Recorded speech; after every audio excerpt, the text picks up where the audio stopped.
देखिए क्या है वो तो बता दिया था, फिर भी एक बार लिख देता हूँ।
देखो,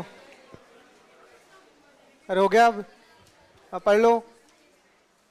तो देखिए इंस्ट्रक्शन साइकिल का एक जनरल डेफिनेशन बताया था, वापस से बता देता हूँ। इंस्ट्रक्शन साइकिल का मतलब क्या है? वो सारे के सारे सेट ऑफ ऑपरेशंस जो किसी एक इंस्ट्रक्शन को एग्जीक्यूट करने के लिए सीपीयू के द्वारा किए जाते हैं, है ना। वो लिखवा दिया था कल, ये तो एक रिकैप दे रहा हूँ मैं। उसे हम क्या कहते हैं? इंस्ट्रक्शन साइकिल कहते हैं। ये डेफिनेशन लिखवा दिया था ना कल, है ना, ठीक है।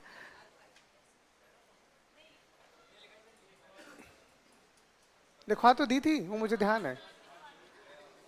अब देखो जो जो स्टेप्स हम परफॉर्म करते हैं, फ्लो चार्ट कल तुम लोगों ने नहीं बनाने दिया था मुझे, है ना।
देखिए जो लास्ट क्लास में आपको सारी की सारी स्टेप्स लिखवाई थी, ये उनका सिचुएशन है।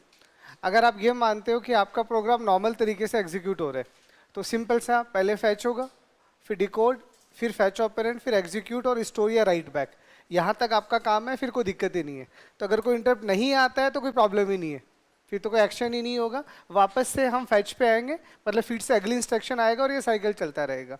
और अगर कोई भी इंटरप्ट अगर आएगा तो हम उसे हैंडल करेंगे, सॉल्व करेंगे, और उसके बाद जब सॉल्व हो जाएगा तो फिर से हम वापस से अगली सेक्शन पे काम करना स्टार्ट कर देंगे। It is just like that, है ना। तो ये फ्लो चार्ट आप अपने नॉलेज के लिए लिख सकते हो।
यस में लिखा हुआ है हैंडल द इंटरप्ट, डायरेक्शन इधर ही है, इधर।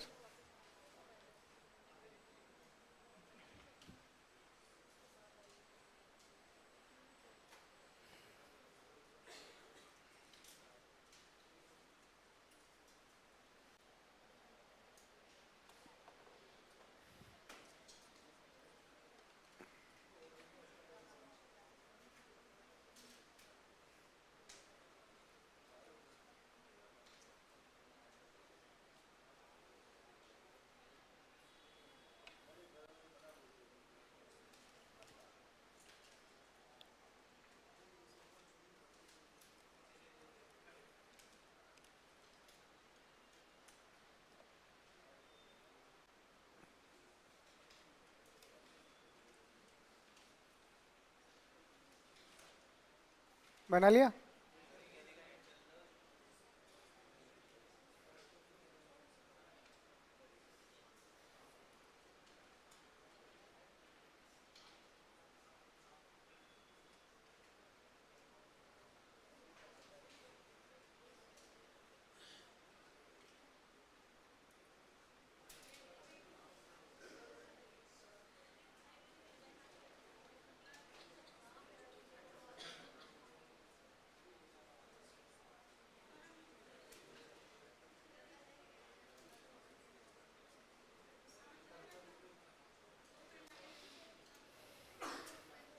लिख लिया?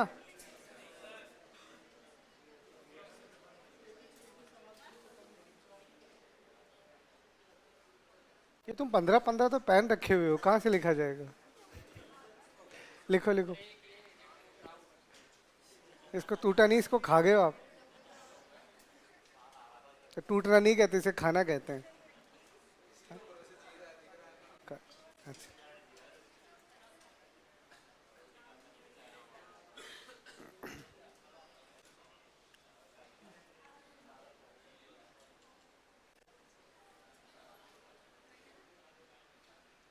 लिख लिया?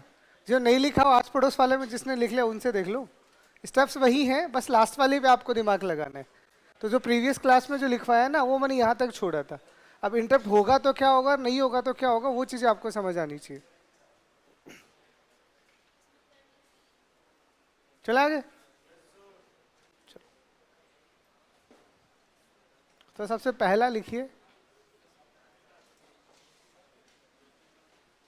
फैच।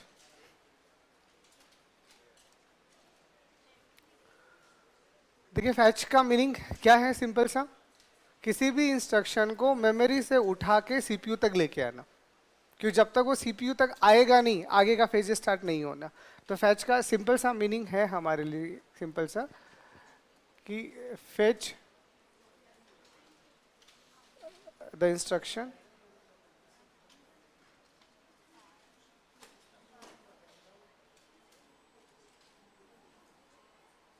फ्रॉम मैन मेमोरी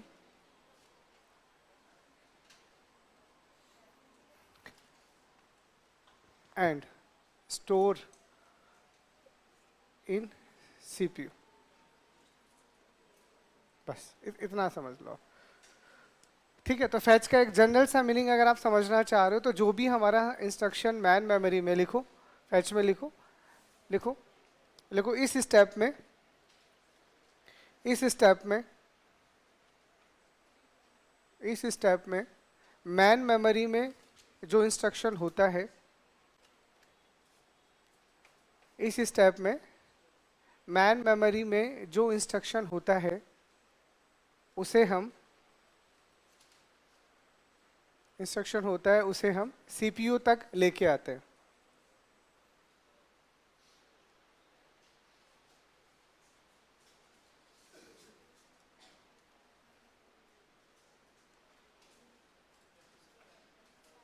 ठीक है, सीपीयू तक लेके आते हैं।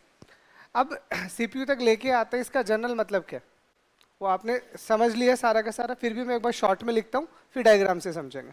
ठीक है, तो इट इन्वॉल्व्स, देखो अब इसमें क्या क्या इन्वॉल्व है समझो। तो सबसे पहला काम क्या होगा, सबसे पहला काम कहाँ से स्टार्ट होगा? पीसी से। बिना पीसी के तो कुछ हो ही नहीं सकता। तो सबसे पहला काम क्या होगा? PC transfer the address to MAR. जैसे आपका इंस्ट्रक्शन एग्जीक्यूट होने वाला होगा, अगला जो भी इंस्ट्रक्शन एग्जीक्यूट होने वाला है उसका एड्रेस पीसी के पास है, तो पीसी सबसे पहले क्या करेगा? जो भी एड्रेस उसके पास है वो एमएआर को देगा। ठीक है, अब एमएआर के पास जो भी एड्रेस आया है, यहां से सिंपल से क्या होगा? CPU generates A read memory read request.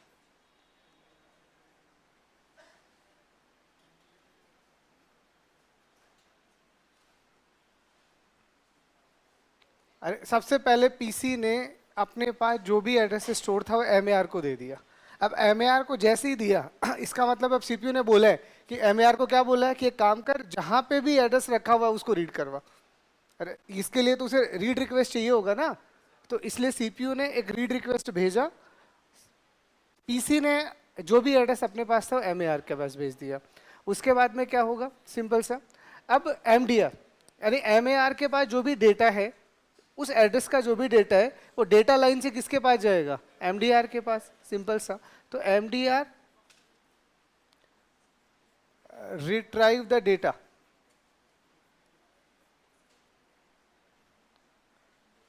Store in address of MAR using data lines, वो जो भी आप लिखना चाहो। ठीक है, तो इसमें लिखो क्या क्या इन्वॉल्व लिखो इसमें। इसमें निम्न ऑपरेशन करते हैं, है ना? कौन कौन से ऑपरेशन है लिखो, लिखो लिखो। ठीक है, पहला लिखो,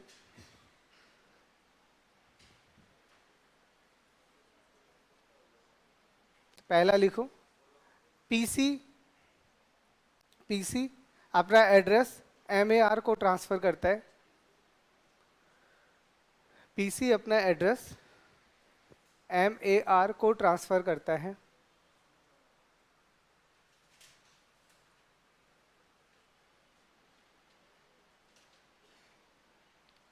पीसी अपना एड्रेस एमएआर को ट्रांसफर करता है। दूसरा लिखो, उसके बाद लिखो दूसरा, सीपीयू, सीपीयू मेमोरी को रीड करने के लिए रिक्वेस्ट जनरेट करती है।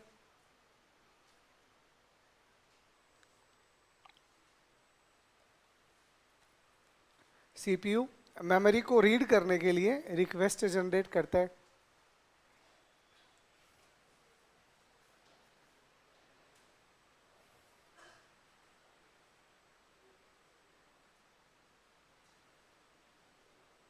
लिख लिया? तीसरा लिखो, लिखो लिखो एमएआर के पास जो एड्रेस होता है, एमएआर के पास जो एड्रेस होता है उसकी वैल्यू को, उसकी वैल्यू को डेटा लाइन से, उसकी वैल्यू को डेटा लाइन से एमडीआर में स्टोर करवाते हैं। डेटा लाइन से एमडीआर में स्टोर करवाते हैं।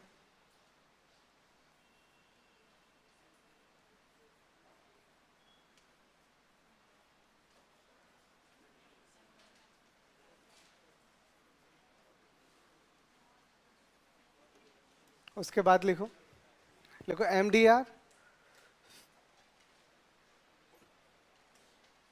एमडीआर उस डेटा को आईआर में ट्रांसफर कर देता है। एमडीआर उस डेटा को आईडीआर में, आईआर में ट्रांसफर कर देता है।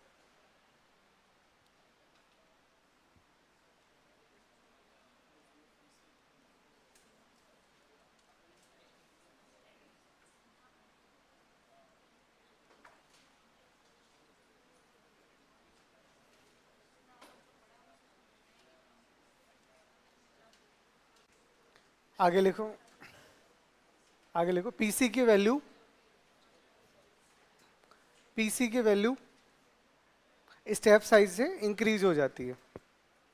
पीसी की वैल्यू स्टेप साइज से इंक्रीज हो जाती है।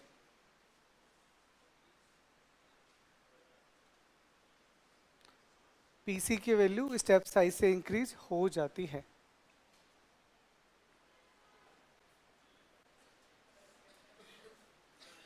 तो लिखो इसको, सब समझे आएगा अभी। ठीक है, तो कितनी स्टेप हुई? 5। तो इसी को अगर अपन माइक्रो ऑपरेशंस में लिखेंगे इन शॉर्ट, बस यहाँ पे अब आपको अगर कोई पूछ ले, जैसे अब आपका क्वेश्चन क्या बनेगा, पहला क्वेश्चन यही बनेगा कि in fetch cycle of the instruction which address is used और विच रजिस्टर इज यूज्ड और which register is not used. Fetch वाले साइकिल में कौन सा रजिस्टर काम आ रहा है? तो सबसे पहले पीसी, पीसी के बाद एमएआर, फिर एमडीआर और फिर आईआर। तो ये चारों तो अच्छे से रट लो। अगर कोई क्वेश्चन बनता है तो ये हो सकता है कौन सा काम नहीं आ रहा है और 3 काम आ रहे हो, तो ये तो आपको याद होना ही चाहिए। तो यहाँ माइक्रो ऑपरेशन सबसे पहले क्या होगा, सबसे पहले जो भी पीसी के पास है वो पीसी किसको देगा? एमएआर को देगा। जो पीसी के पास है वो एमएआर के पास आ गया। उसके बाद जो भी एमएआर के एड्रेस में डेटा स्टोर है वो डेटा कहाँ चला जाएगा? एमडीआर के पास। डेटा है ना, ये एड्रेस है, तो इस एड्रेस पे जो डेटा है वो एमडीआर को मिल गया। उसके पास में जो भी एमडीआर के पास में डेटा है वो कहाँ चला जाएगा? आईआर के पास में। और उसके बाद में पीसी का वैल्यू इंक्रीज हो जाता है स्टेप साइज से। तो ये 4 आपके माइक्रो ऑपरेशन से जो समझ आने चाहिए।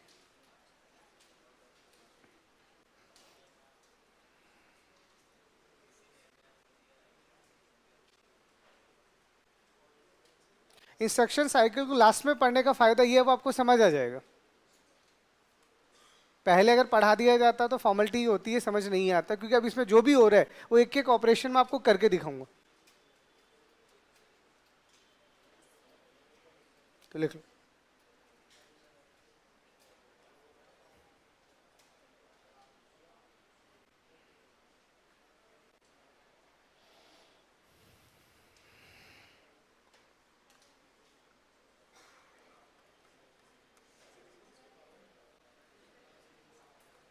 अब इसको समझे?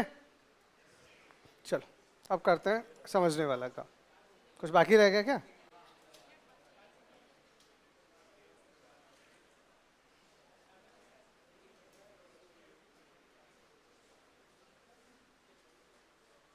चले देखो,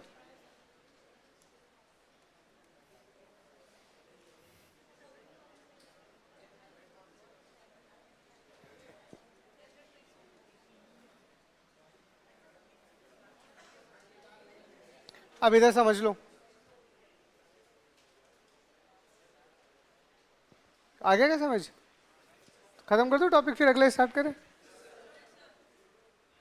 देख लो इधर। तो यहाँ पे आपके पास में कोई भी एक इंस्ट्रक्शन है, मान लीजिए I1, और फॉर एग्जाम्पल यहाँ पे कोई दूसरी इंस्ट्रक्शन होगी I2 फॉर एग्जाम्पल। अब कोई भी एक इंस्ट्रक्शन अगर यहाँ आई होगी तो वो तो कितने भी बाइट में स्टोर हो सकती है। कोई भी एक इंस्ट्रक्शन का साइज तो कितना भी हो सकता है ना। तो जैसे अभी हम जो समझते आए थे मैं उसी से समझा दूं, तो मैं एक एग्जाम्पल से ही सारी चीज समझाता हूँ कि अभी तक जो हमने सीखा वो इंटरनली कैसे चलेगा।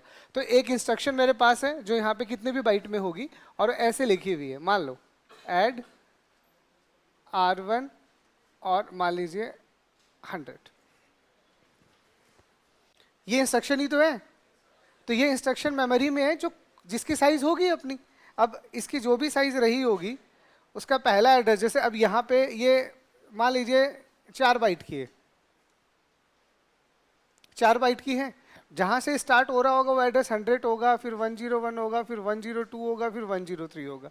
तो अगला इंस्ट्रक्शन जो भी स्टार्ट हो रहा होगा वो एड्रेस 104 रहा होगा। ऐसा ही है। तो इसका मतलब यहाँ पे जो भी अब आपका एक इंस्ट्रक्शन रखा हुआ है एड R1, 100 ब्रैकेट में, ये 32 बिट का एक इंस्ट्रक्शन है। आप तो ऐसे मानो, ठीक है। अब यहाँ से हमारे पास अब होगा सीपीयू का काम स्टार्ट, ठीक है। यहाँ से अब सीपीयू आएगा। तो सबसे पहले यहाँ पे हमारे पीसी भाई साहब बैठे हैं जिसको पता है किसको एग्जीक्यूट करवाना है, ठीक है। तो इसका मतलब पीसी को पता है कि जो भी अगली इंस्ट्रक्शन है वो कहाँ से स्टार्ट हो रहा है, वो पीसी जानता है। तो पीसी ने सबसे पहले ये इंफॉर्मेशन चुपके से कान में आके किसको बताएगा? हाँ बिल्कुल, ये चुपके से कान में आके एमएआर को ही बताएगा, कोई और सुन ना ले। तो ये सिर्फ इसको बताएगा, भाई तू ही सुन ले, तेरे काम की चीज़ है। और जैसे ये एम को बताएगा, एम को पता है कहाँ जाना है, मतलब 100 पे जाना है। उसके बाद में यहाँ 100 से यहाँ पे आपके पास में, यहाँ पे आपके पास में MDR होगा।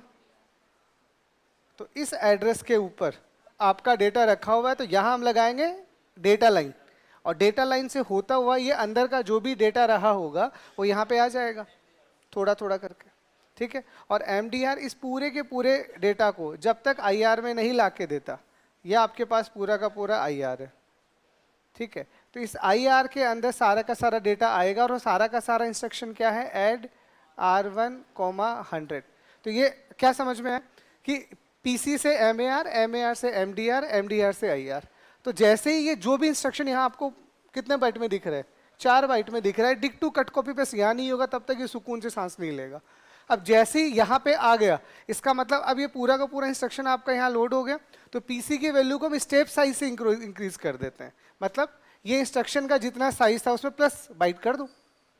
अरे वो एक एक ही बढ़ता है, वो आपको पता है वो अंदर से बढ़ रहा है, बट मैं तो ये कह रहा हूँ पूरा इंस्ट्रक्शन फैच हो गया। अब आपके PC का वैल्यू कितना है, तो यहाँ से बढ़ के अब तो 104 हो गया ना।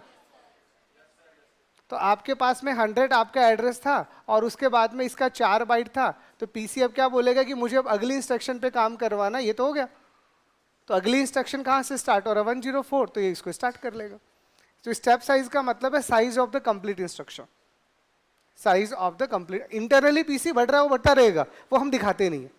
नॉर्मली हम दिखाते इतना सही कि ये उछल कूद यहाँ चल रही है, और यहाँ पे आके डेटा आ गया, तो ये हमारा पहला ऑपरेशन, ठीक है। उसके बाद में ये दूसरा ऑपरेशन, और ये हमारा तीसरा ऑपरेशन, और जैसे ही PC बढ़ गया यानी ये यहाँ पे आ गया, तो ये हमारा चौथा ऑपरेशन, ठीक है। मेमोरी रीड रिक्वेस्ट तो CPU ने जनरेट किया, तो मुझे उसके लिए आपका CU बना के रीड रिक्वेस्ट से भेजना पड़ेगा, पर वो आपको समझ आता है, डोंट रिक्वायर्ड, ठीक है। तो इसमें यहाँ तक कोई दिक्कत हो तो बताओ, आ गया समझ। तो जो भी हमारा इंस्ट्रक्शन हमने मेमोरी में डाला था, वो इंस्ट्रक्शन उठ के इतनी मेहनत करने के बाद में IR के पास आ गया। इसे कहते हैं पहला स्टेप।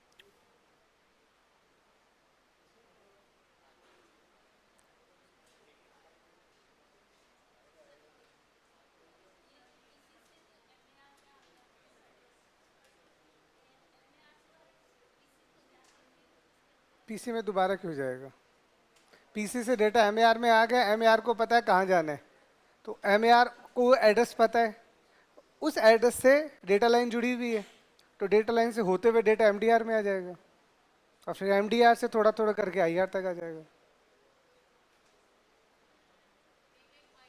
हाँ, वो तो एक एक बाइट ही आएगा ना, वो तब आपको इतना खुद समझ में आता है कि डेटा लाइन और इन सब का साइज फिक्स होता है। डेटा लाइन का साइज, एड्रेस लाइन का साइज फिक्स होता है, जो डिपेंड करता ही है, और इंस्ट्रक्शन रजिस्टर इंस्ट्रक्शन के ऊपर डिपेंड करता है ना। तो वो तो इंस्ट्रक्शन रजिस्टर में डेटा एक साथ आ रहा है, it means instruction register, data register और कंट्रोल रजिस्टर का मतलब आपका एड्रेस रजिस्टर का साइज सेम रहा होगा, है ना। वो वेरी कर सकता है लेकिन।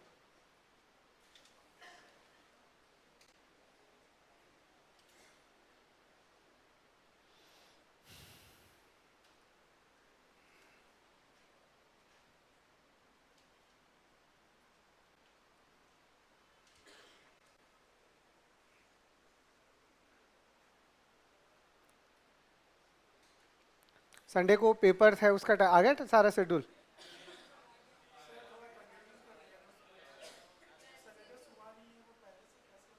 अरे उसमें कुछ नहीं है, उसमें देखो होगा क्या, अगर आप सिलेबस का वेट करोगे तो फिर नहीं, ऐसा कुछ नहीं है। एक बार जितना हो गया आप उतना अटेम्प्ट करो, फिर वो पेपर तो आपके पास है ही, जब हो जाए तो दोबारा उसको दे लेना।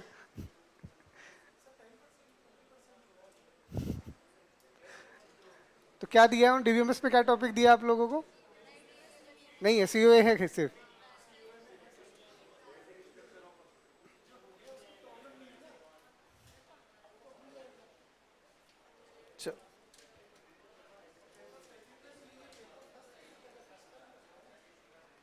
फर्स्ट का तो पढ़ने के बाद में भी दिक्कत ही दिक्कत है।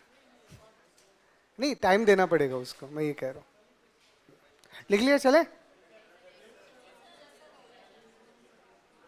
ऐसे सजा सजा के नहीं लिखना, जल्दी जल्दी लिखना है। नहीं तो मैं ये सोच के आया था कि मैं ये खत्म करके आपका अगला टॉपिक मेमोरी हायरार्की का ओवरव्यू दे दूंगा। तुम तो मुझे इसे ही खत्म नहीं करवाने दोगे।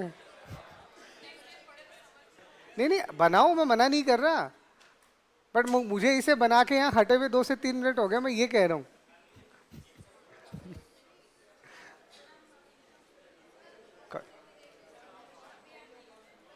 अब तो बना लिया।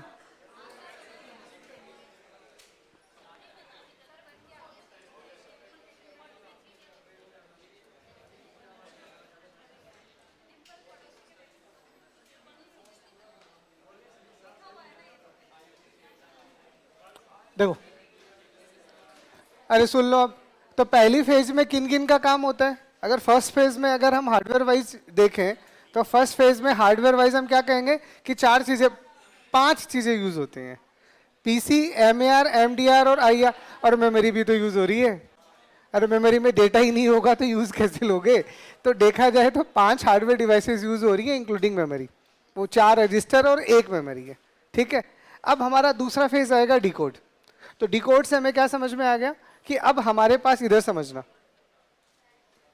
अब मैं मेमोरी वाले पार्ट को भूल जाऊं, फिलहाल के लिए मुझे मेमोरी का एक बार के लिए नीड नहीं है। अब मैं अगली फेज पे आऊंगा तो मैं कहूंगा इधर देखना कि अब मेरा यहाँ पे जो भी आईआर है, सिर्फ मैं इसकी बात करूंगा, बाकी सब भूल जाओ। तो यहाँ मेरे पास आईआर होगा जिसमें जो भी मेरा इंस्ट्रक्शन था, क्या था, ऐड।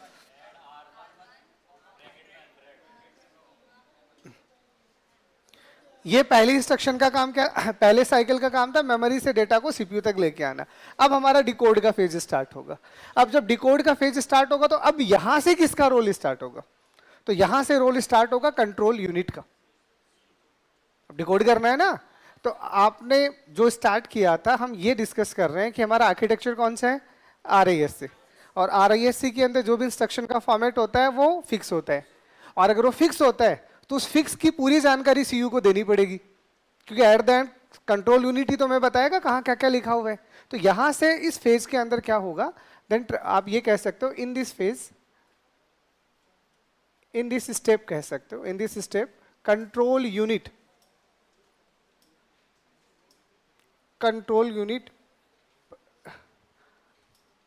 decode the instruction। ठीक है, सिंपल सा एक बार ऐसे समझते हैं कि कंट्रोल यूनिट इस इंस्ट्रक्शन को डिकोड करेगा। अब डिकोड में क्या करेगा, ठीक है, तो इट परफॉर्म्स या इट इंक्लूड्स, ऐसे लिख लो। अब यहां पे क्या क्या होने वाला है, तो कंट्रोल यूनिट के पास जैसे ही आपने इस इंस्ट्रक्शन को दिया, सबसे पहला काम इसका है आपके ऑप कोड को आइडेंटिफाई करना, या फिर आप इसे क्वेश्चन के लैंग्वेज में कहोगे तो आप कहोगे type of operation. Type of operation, तो सबसे पहले इस इंस्ट्रक्शन में ये चीज कंट्रोल यूनिट को समझाया गया है कि आपको इंस्ट्रक्शन के ऑप कोड को कैसे डिकोड करना है। तो सबसे पहले ये पहचानेगा कौन सा ऑपरेशन करना है आपको, पहला काम। जैसे इसको समझ में आ गया कौन सा ऑपरेशन करना है, उसके बाद अगले ही टाइम पे ये आइडेंटिफाई करेगा कितने नंबर ऑफ ऑपरेंड्स है, तभी तो उसे पता चलेगा 1 इंस्ट्रक्शन है, 2 इंस्ट्रक्शन है, 3 इंस्ट्रक्शन है। तो दूसरी फेज में ये आइडेंटिफाई करेगा नंबर ऑफ ऑपरेंड्स, और तीसरे फेज में, तीसरी स्टेप में ये आइडेंटिफाई करेगा एड्रेसिंग मोड। इसीलिए समझ में सारी चीजें मैंने पहले क्यों पढ़ाई, क्योंकि मुझे इसे चलते हुए दिखाना था आपको। तो आइडेंटिफाई एड्रेसिंग मोड, चलो जी। और जैसे ये सब हो जाएगा उसके बाद कंट्रोल यूनिट फटाक से एलयू को जगाएगी कि बेटा अब इस खड़ा हो, जब तेरा काम स्टार्ट हो गया। तो यहाँ क्या होगा, सुनना सुनना सुनना, यहाँ पे अब सीधा का सीधा ये काम हमारा होगा कंट्रोल यूनिट का। तो यहाँ से हमारे पास कंट्रोल यूनिट आएगा, वो कहेगा अब ये काम मेरा, अब ये कहेगा बाकी सब हट जाओ, तुम्हारा कोई काम नहीं है, तो तुम सब तुच्छ प्राणी हो, अब मेरा काम है। अरे जो सर्वे सर्व है वो तो सब कुछ जानता है ना। अरे भगवान के आगे तुम तुच्छ प्राणी हो, तुम्हारे बारे में सब कुछ पहले से जानते हैं। अब ये इंस्ट्रक्शन के लिए गॉडफादर कौन? क्योंकि इसे सब पता है, तो ये इसके लिए तो बाकी सब तुच्छ हो गए ना। तो ये सबसे पहले क्या करेगा, सुनना। अगर टेक्निकली अगर मैं आपको समझाता हूं तो होता क्या है, यहां से एक लाइन जाती है जहां पे एक डिकोडर लगा होता है। थोड़ा सा एक फील दे रहा हूं आपको मैं। अब वो डिकोडर लगा हुआ है, उस डिकोडर को पहले बताना पड़ेगा कि आपका ये जो ऑप कोड है इसका साइज क्या है, क्योंकि कितने नंबर ऑफ ऑपरेशंस होते हैं ये तो आपको डिसाइड करेगा ना। तो आपने फॉर एग्जांपल मान लीजिए आपने बोल दिया कि 4 बिट का आपका ऑप कोड है, 4 बिट का आपका ऑप कोड है। तो यहां से ये एक भाई साहब आएंगे, है ना, और ये भाई साहब होंगे डिकोडर भाई साहब। और ये डिकोडर भाई साहब का काम क्या होगा, 4 इनपुट को लेके और 16 ऑपरेशन डिफाइन करना। क्योंकि अगर आपने बोला है आपके पास में 4 बिट में ऑप कोड लिखा जा सकता है, तो 4 बिट में नंबर ऑफ ऑपरेशन कितने होंगे, 16। क्योंकि डिकोडर हमेशा n to 2 के पावर n काम करता है। इसका मतलब इस डिकोडर के अंदर आपको क्या करना है, इस डिकोडर के अंदर आपको यहां से 4 बिट ट्रांसफर कर देनी है। आइडिया दे रहा हूं बस, थोड़ा सा जितना याद रख सको रख लेना। क्योंकि आपने बोला है 4 बिट का है, आपने मतलब फिलहाल तो मैं आप हूं, तो आप बन जाओ तो आप अपने हिसाब से ले लेना ना। तो 4 बिट लिया, 4 बिट गए, 4 बिट में कोई 0101 टाइप का कुछ होगा, ये यहां आएगा और इन 16 में से कोई ना कोई एक ऑपरेशन तो होगा। तो वो एक ऑपरेशन यहां से एज इट इज, 16 लाइनें हैं ना यहाँ, तो मतलब अगर यहां से आप देखोगे तो यहां से अब आपके पास में 16 आउटपुट्स निकलेंगे ऐसे करके, ये 16 आउटपुट्स निकलेंगे। अब ये 16 के 16 लाइनें जो है ये सीधी एएलयू से कनेक्ट होती हैं, क्योंकि हर एक लाइन के पीछे एक ऑपरेशन है और वो ऑपरेशन एएलयू को तो बताना होगा आपको। तो इसीलिए ये लाइनें एट द एंड, ये बाद में बताऊंगा आपको, ये लाइनें सीधी की सीधी एएलयू से कनेक्टेड है। तो समझो फिलहाल क्या होगा, सबसे पहले आपने ऐड बोला, बट ऐड के लिए जो ऑप कोड उसका साइज क्या हो तो आपने बताया ना, आपने बोल दिया फॉर एग्जांपल 4 बिट का है, तो कंट्रोल यूनिट स्टार्टिंग के 4 बिट लेगा और 4 बिट से जितने पॉसिबल ऑपरेशन है वो पहले से जानते हैं। 16 लाइनें बनी हुई है, इसमें से जो भी ऑपरेशन होगा वो वाला लाइन इनेबल कर देगा, और वो वाला लाइन जैसे इनेबल होगा एएलयू जाग जाएगा, बोला ठीक है मुझे ये ऑपरेशन परफॉर्म करना है। उसके बाद में यहाँ से ये आएगा आपके अगले वाले मोड के ऊपर, और अगले वाले मोड में यहाँ से ये 2 लाइनें निकली हुई हैं, ये 2 लाइनें निकली हुई है। क्यों? क्योंकि अब आपने बोला है 2 आपके ऑपरेंड्स हैं, आपके पास में 2 ऑपरेंड्स हैं। तो ये जो 2 ऑपरेंड्स हैं ये दोनों के दोनों फील्ड आपके दोनों ऑपरेंड्स के लिए, ठीक है। यहाँ पे आपके दोनों के दोनों ऑपरेंड्स आ जाएंगे, पहली चीज हो गया आइडेंटिफाई। और जैसे ही आपने ऑपरेंड आइडेंटिफाई किया, इसके साथ साथ में एड्रेसिंग मोड क्या है, तो पहले वाला डायरेक्ट रजिस्टर और दूसरे वाला इनडायरेक्ट मेमोरी। ये सब कुछ यहां तक हो चुका होगा, ये लो लाइव देख लो।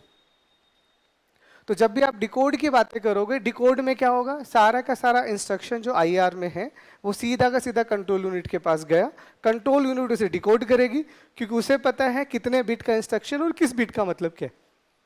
तो कुछ बिट ऑपकोड की ले लेगा, उसके अलावा जो ऑपरेंट्स आपने दिए उनको सेपरेट करेगा, ऑपरेंट्स कितने हैं वो आइडेंटिफाई करेगा, कहाँ है इसके लिए एड्रेसिंग मोड आइडेंटिफाई करेगा। फिर समझना, ऑपकोड कितने हैं मतलब ऑपरेंट्स कितने हैं, और हर एक ऑपरेंट्स कहाँ रखा हुआ है, तो कहाँ रखा हुआ है उसके लिए तो चाहिए ना एड्रेसिंग मोड। बट निकाल के नहीं लेके आएगा, बस बता देगा कि भैया मैंने बता दिया अभी रुक जाओ। फिर अब तीसरा फेज स्टार्ट होगा जिसमें सिर्फ हम क्या करेंगे, फेच करेंगे ऑपरेंट्स को। तो जब पता चल गया तो फेच करेंगे ना, तो अब फेच करने वाले। तो देख लो, यहां तक कोई डाउट हो तो बता दो।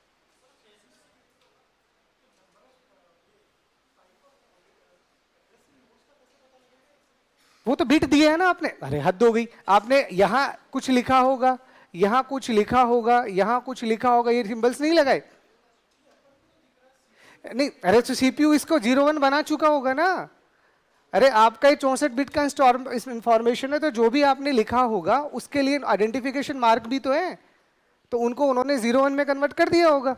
तो जो भी ऑपरेंड है उसकी 2 फील्ड बनी है, मान लीजिए फॉर एग्जांपल ये 64 बिट का इंफॉर्मेशन है, ये 64 बिट में से 4 बिट गए, कितने बचे? 60।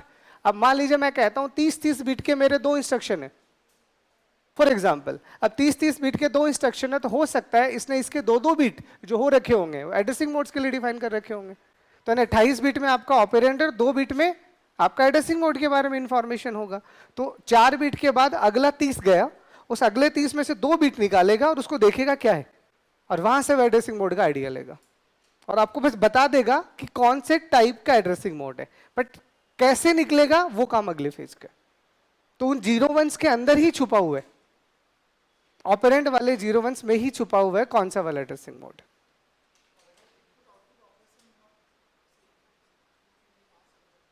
अरे इनपुट आउटपुट दे के ही तो हम वहां तक पहुंचे हैं। आप कोई भी इनपुट आउटपुट दोगे, स्टोर तो मेमोरी और रजिस्टर में ही होंगे ना, तो मैं ले चुका हूं। अरे आप बिना इनपुट आउटपुट के सोचो मेरे डेटा इस रजिस्टर में और इस मेमोरी में आएंगे कैसे? वो तो आ चुका है। इनपुट तो आपने ले लिया, आउटपुट में दूंगा लास्ट में, क्योंकि स्टोर रिजल्ट 5वां मेरा स्टेप है यहाँ पे। अरे एग्जीक्यूशन के टाइम पे ही देते हो, लेकिन एग्जीक्यूशन के टाइम पे डेटा जाएगा, उसी के बाद तो इंस्ट्रक्शन एग्जीक्यूट होगा। आपने प्रोग्राम लिख दिया, लेकिन जब आप उसे एग्जीक्यूट करते हो ड्यूरिंग एग्जीक्यूशन वो डेटा मांगता है ना, तो वो डेटा जाएगा तभी तो उस डेटा पे सारी कैलकुलेशन करेगा, वो नहीं करेगा कैसे? तो ये तो अजम्पशन है कि डेटा आ चुका होगा।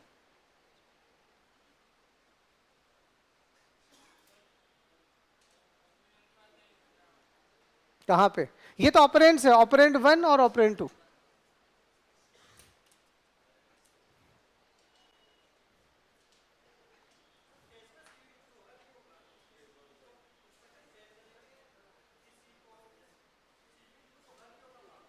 कौन यूज होगा? सेकंड में नहीं, पहली स्टेप में कंट्रोल यूनिट का कोई काम ही नहीं है, सीपीयू काम आ रहा है, और सीपीयू में तो सब कुछ होता है। तो सीपीयू, अरे सीपीयू के अंदर रजिस्टर्स होते हैं, तो पहली फेज में डेटा रजिस्टर तक आए, दूसरी फेज में कंट्रोल यूनिट का काम होता है, तीसरी फेज में एलयू का काम होता है।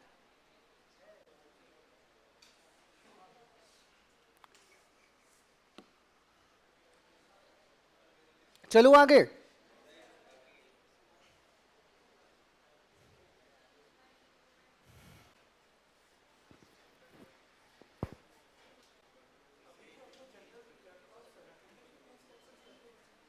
वो जितना आपका बिट प्रोसेसर है, 16 बिट है, 32 बिट है, 64 बिट है, जितने बिट का इंस्ट्रक्शन होगा उतने बिट ही रहेंगे। एक बार में तो उतने ही रहेंगे, फिर एक आया हट गया, फिर दूसरा आया फिर हट गया, वो चलता रहेगा।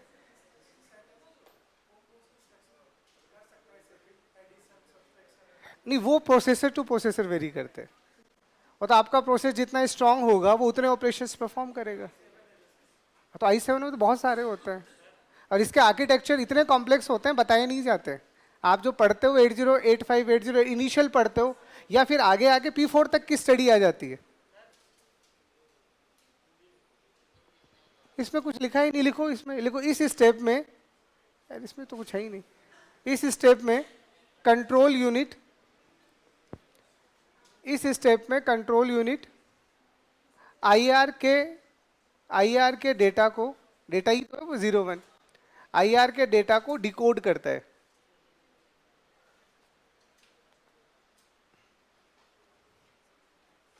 आईआर के डेटा को डिकोड करता है,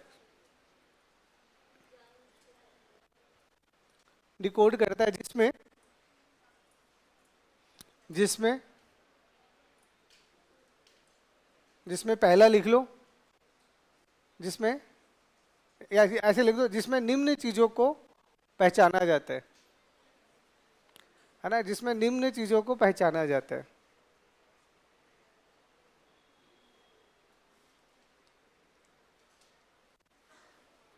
ठीक है, निम्न चीजों को पहचाना जाता है। पहला नंबर ऑफ ऑपरेशन, ये तो लिख लो यार, अब इनकी हिंदी करूंगा तो बहुत बुरी लगेगी। कितने प्रकार के ऑपरेशंस हैं, कितने पर, ऐसे अजीब लगता है यार ये।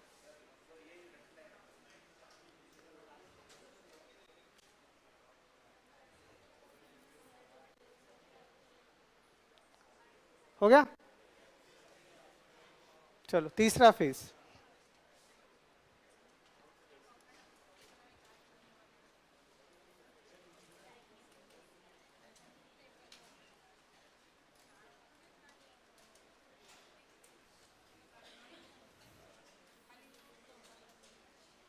तीसरा चीज आता है फेच द ऑपरेंड।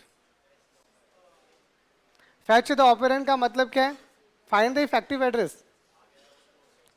यहां पे हम इफेक्टिव एड्रेस की बातें करते हैं अभी तक। अब अगर आप ऑपरेंड्स को निकाल रहे हो तो एड्रेसिंग मोड में आपने आइडेंटिफाई कर लिया और वहां से अब आपको पता चल जाएगा आपका डेटा कहां रखा हुआ है। तो यहां से रियल में डेटा निकल के आएगा।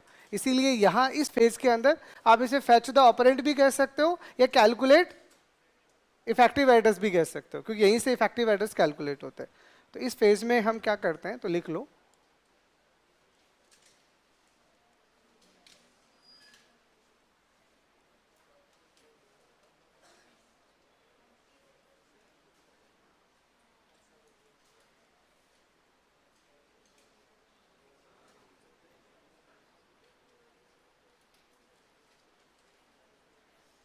आप इसे ऐसे समझ लो कि इस फेज में हमारा गोल क्या है, इफेक्टिव एड्रेस को कैलकुलेट करना।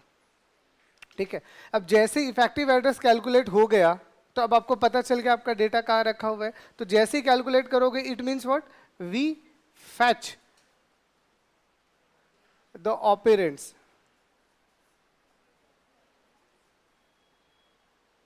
From respective location and assign to AL। तो लिखो इसमें क्या करते हैं, लिखो इस स्टेप में इफेक्टिव एड्रेस को निकाला जाता है।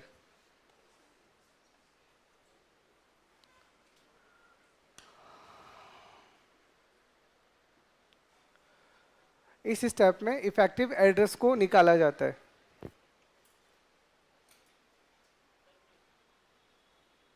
ठीक है, देखो जिसमें ऑपरेंड्स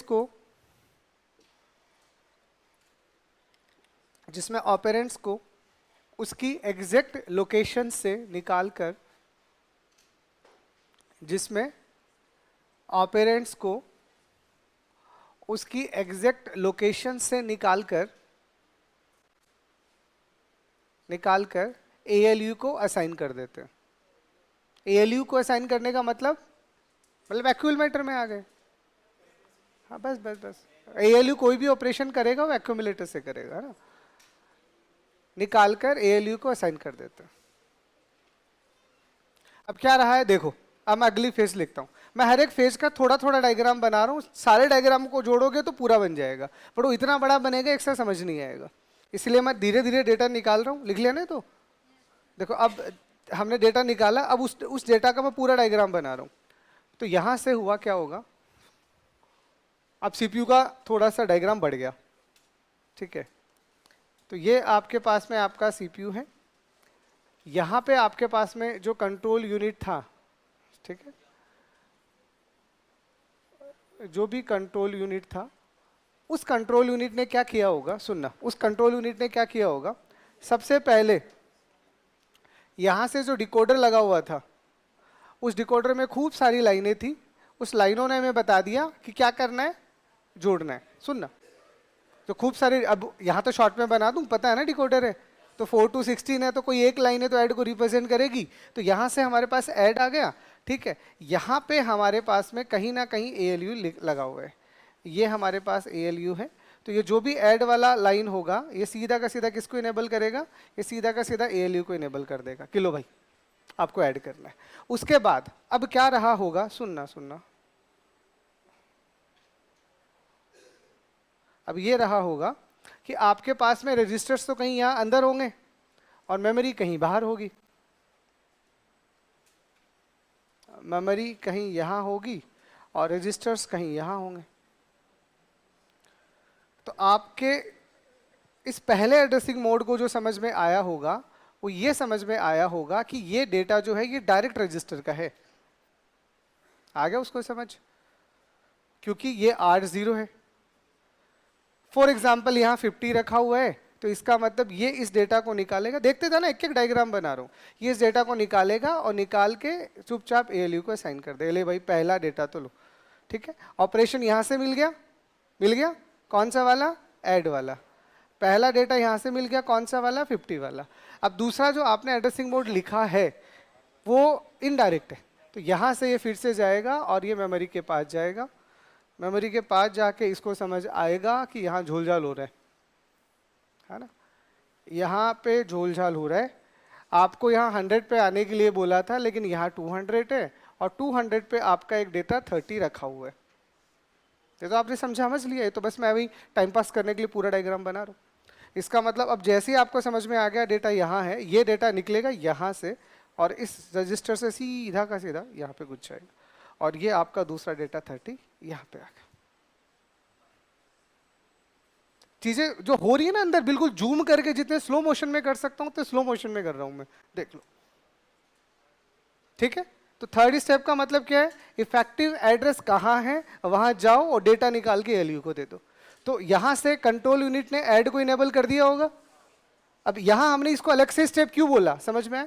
कई बार डिकोड वाली स्टेप में ही फेच द ऑपरेंड काउंट होता है, इसलिए कई जगह इनको ऐसे ही बोला जाता है, fetch decode execute. Mostly book ऐसा भी बोलती है कि पहले फैच करो, फिर डिकोड करो, फिर एग्जीक्यूट करो। तो डिकोड में ही कभी कभार फैच द ऑपरेंड को भी लोग काउंट कर लेते हैं, बट अगेन ये सेपरेट ऑपरेशन होता है, क्योंकि इफेक्टिव एड्रेस को निकालना इतना आसान होता नहीं है, तो ये अपने आप में एक बड़ा ऑपरेशन है, इसीलिए हमने इसको अलग काउंट कर दिया। ठीक है, तो यहां तक आने का मतलब आपका दूसरा ऑपरेशन होना, यहां तक आने का मतलब आपका दूसरा ऑपरेशन होना। ठीक है, इनको पहचानने का मतलब दूसरा ऑपरेशन होना। सब दूसरा ही दूसरा चल रहा है। दूसरे ऑपरेशन में पहचान लिया ऑपरेशन कौन से, पहचान लिया ऑपरेंड्स कितने हैं, पहचान लिया एड्रेसिंग मोड कौन से। तीसरे का मतलब ये डेटा आ गया और ये डेटा आ गया, ये है आपका थर्ड स्टेप, चेक इट।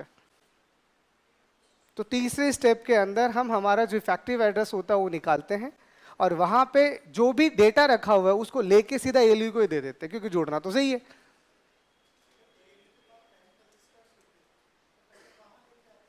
वो देखो अंदर बहुत कुछ होता है, वो सब इसी स्टेप में हो। एएलयू से रिलेटेड जो भी काम होगा वो सब यही होगा। इसमें 2-3 चीजें होती है, मेनली तो मैं 2 चीजों का आपको बता रहा हूँ।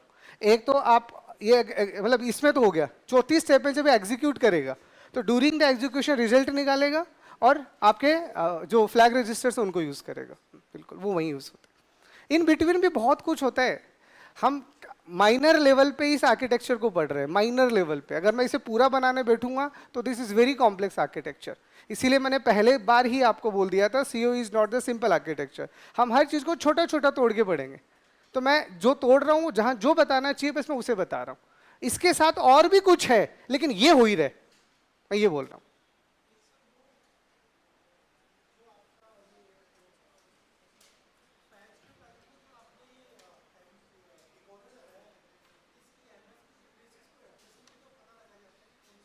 फैच में डिकोडर नहीं होता, डिकोड में होता है डिकोडर।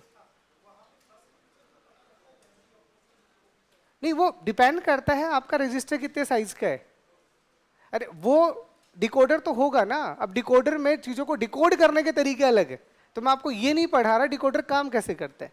मैं तो ये कह रहा हूं कि जब चीजें डिकोड होंगी तो डिकोडर का काम होता है ऑपरेशन को आइडेंटिफाई करना,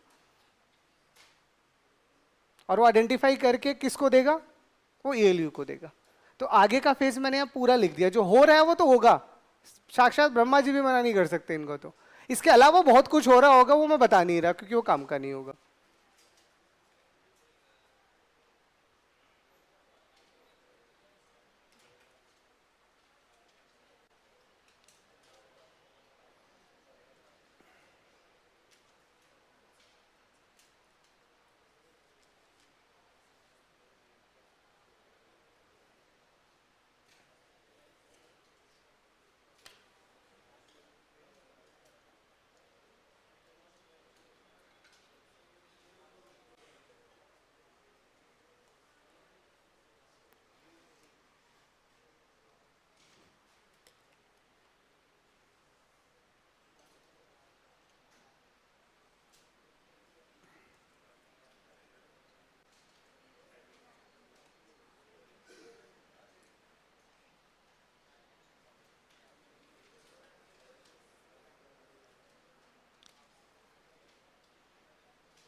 बना लिया सबने?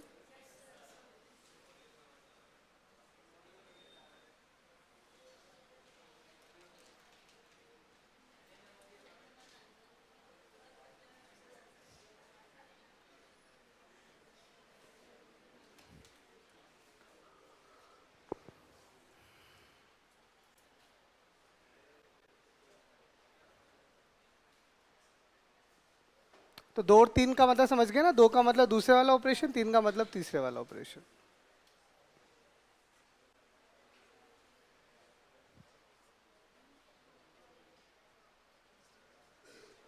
चलें आगे।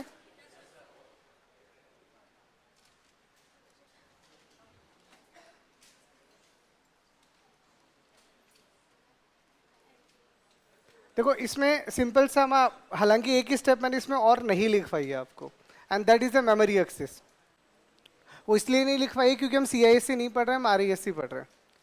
RISC के अंदर हम यही मान के चलते हैं कि जो भी ऑपरेशन हो रहा है, अब मैं एग्जीक्यूट पे आ गया, इसका मतलब अब जो भी ऑपरेशन होने वाला है सब कुछ CPU के अंदर होने वाला है, बाहर कुछ नहीं बचा। तो अगर आप CISC की बात करते हो तो वहां पे एक और स्टेप एक्स्ट्रा होती है जिसे हम कहते हैं मेमोरी एक्सेस। कि हो सकता है आपका डेटा डायरेक्ट अब मेमोरी में ही पड़ा है और वहीं से आप ALU को दे रहे हो, बट यहाँ हमारे पास है नहीं ऐसा ऑप्शन क्योंकि RISC में ऐसा नहीं होता। सो वो स्टेप मैंने आपकी स्किप कर दी और वो काउंट भी नहीं की जाती। ठीक है, वो बता रहा हूँ जस्ट फॉर योर नॉलेज, बस और कुछ नहीं। तो एग्जीक्यूट में सिंपल सा क्या होगा, लिख दीजिएगा कि इन this step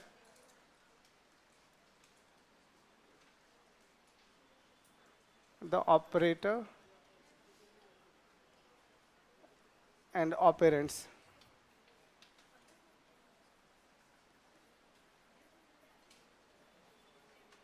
assigned to ALU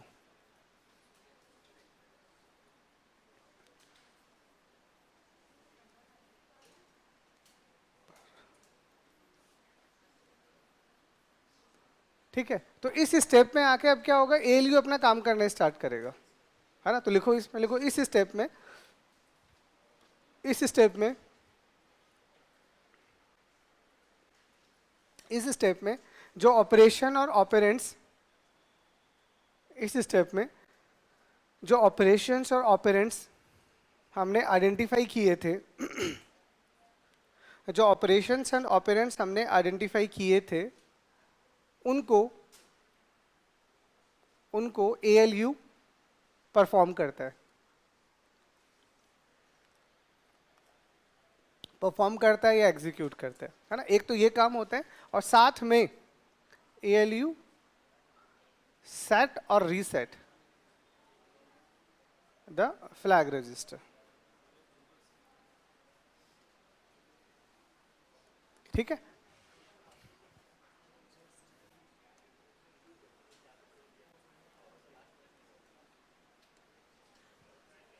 ठीक है। अब मान लीजिए ALU किसी चीज को जोड़ रहा है और वो रिजल्ट नेगेटिव है तो MSB मान लीजिए आपका साइन बिट 1 करना पड़ेगा, को कैरी जनरेट हो रहा होगा तो कैरी बिट को 1 करना पड़ेगा।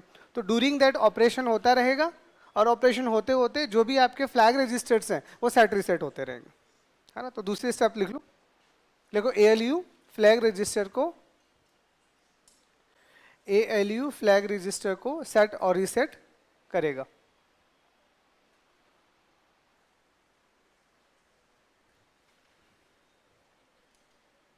सेट और रीसेट करेगा।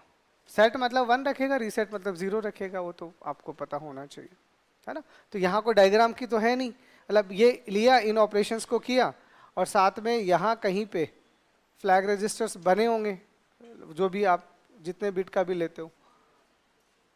तो ये जो भी फ्लैग रजिस्टर्स होगा, अगर ALU को इसको सेट रीसेट करने होंगे तो ये सीधा का सीधा कनेक्ट हो जाएगा और इन रजिस्टर्स को सेट रीसेट करता रहेगा। तो ये अंदर वाला ऑपरेशन और ये वाला काम, ये दोनों के दोनों काम कहाँ होते हैं, 4th स्टेप में होते हैं। ऐड हुआ थोड़ी अभी तक, अभी तो पहचाना है, ऐड करना है किसको वो पहचान लिया। तो तीसरे में 30 50 और ऐड मिल गया, जोड़ा कहें तो जोड़ने का काम तो ALU के अंदर होगा ना अब। तो ALU इनको जोड़ेगा और ड्यूरिंग एडिशन कोई फ्लैग रजिस्टर में सेट रीसेट मारना होगा तो वो भी करता रहेगा। तो ये आपका चौथा स्टेप हो गया।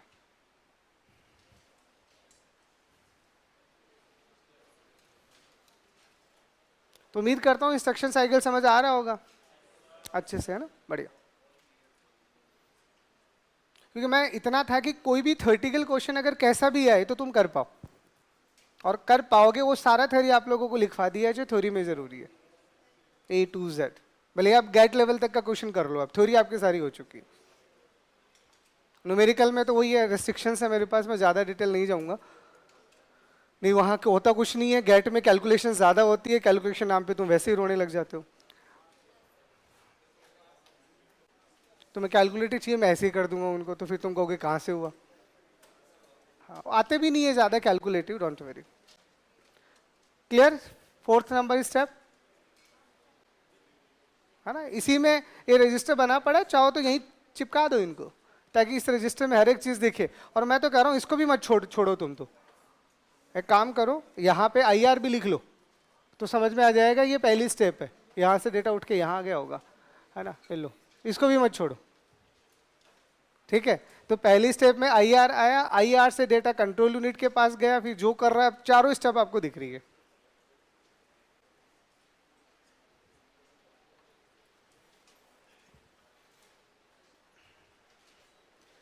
और डायग्राम बनाते वक्त मैंने आपको हमेशा कहा है, डायग्राम जब भी बनाओ थोड़े बड़े बनाए करो, है ना, ताकि बाद में अगर मैं कुछ थोड़ा बहुत ऐड भी कर दूं तो आपको घींच पीच ना करना पड़े, है ना। होता है ऐसा।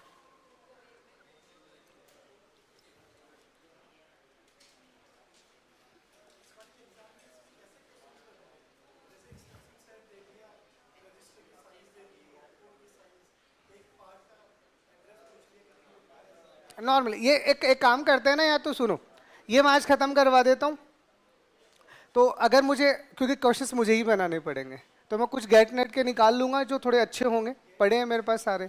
नहीं, ज़्यादा अच्छे भी नहीं ले सकता ना, मैं तो ले लूंगा सारे, बट तो अब तुम लोगों पे ज़्यादा अच्छा भारी पड़ गया, तो मैं उतने ही कैलकुलेशन लूंगा या उतना ही लेंदी प्रॉब्लम, क्योंकि वहाँ तो पूरी की पूरी टेबल बनी हुई आती है, ऑपरेशंस भी आते हैं, साइज भी आता है, तो बहुत बड़े क्वेश्चन होते हैं वो अपने इतने नहीं काम के हैं, वो ज़बरदस्ती उनको दिखा दूंगा तो हार्टिक वार्टिक आ जाएगा। तो मैं काम करूंगा आपके लिए, सुन लो, अगर मुझे आज टाइम मिलता है इफ अंडर कंडीशन, तो मैं आपके लिए एक क्लास लायक लगभग 50 क्वेश्चन बना देता हूँ इस पूरे, उसमें थ्योरी भी बना देता हूँ, न्यूमेरिकल्स भी बना देता हूँ, सारे बना देता हूँ। न्यूमेरिकल मैं वैसे ही बनाऊंगा जो एग्जाम ओरिएंटेड होंगे, मतलब ऐसे नहीं मुझे तुम्हें ज्ञानी नहीं बनाना, मुझे तुम्हें इतना सिखाना है कि एग्जाम में आए हुए क्वेश्चन तुम कर पाओ, तो वो मैं बना दूंगा, उसकी तुम टेंशन ना लो, वो मेरा काम, ठीक है। सीधे मैं आपको बताऊंगा ऐसे क्वेश्चन आते हैं, इसका मतलब ये नहीं जो पढ़ाऊंगा वही आते हैं, तो आइडिया ले लेना आप उससे, है ना। चले 5वीं स्टेप पे, चौथी क्लियर ना। अब चलो 5वीं पे। 5वीं को कहते हैं स्टोर, या इसी का नाम होता है राइट बैक। तो क्वेश्चन की आप टेंशन ना लो, मैं एक सेपरेट क्लास मेरी तरफ से करवा दूंगा, ठीक है, डोंट वरी। बस तब तक आप, जैसा मैं आज इस चैप्टर को खत्म कर रहा हूं, कल, आज और कल का टाइम ले लो, पूरा रिकॉल कर लो, मैं परसों क्वेश्चंस करवा दूंगा, कल नया टॉपिक स्टार्ट कर दूंगा, मेमोरी वाला जो भी है ना। देखो, अब स्टोर का सिंपल सा मतलब क्या, अब ALU ने रिजल्ट तो ले आया, और ALU ने उस रिजल्ट को कहाँ डाल रखा है, एक्यूमुलेटर में, पर हमें कहाँ चाहिए, हमें कहाँ चाहिए, ये हमारी इंस्ट्रक्शन में लिखा हुआ है, ठीक है। हमें कहाँ चाहिए स्टोर्ड रिजल्ट, R0 में।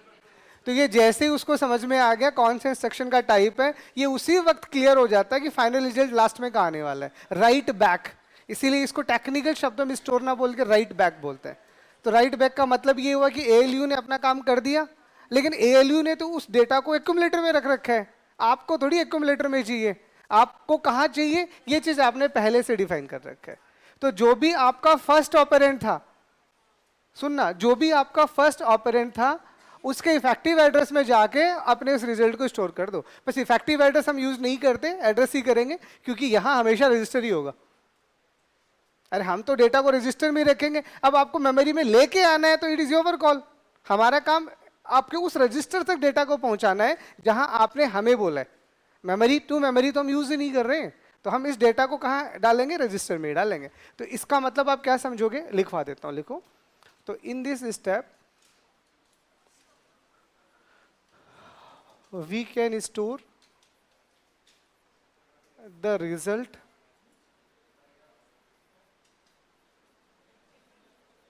produced by ALU in address field of first operand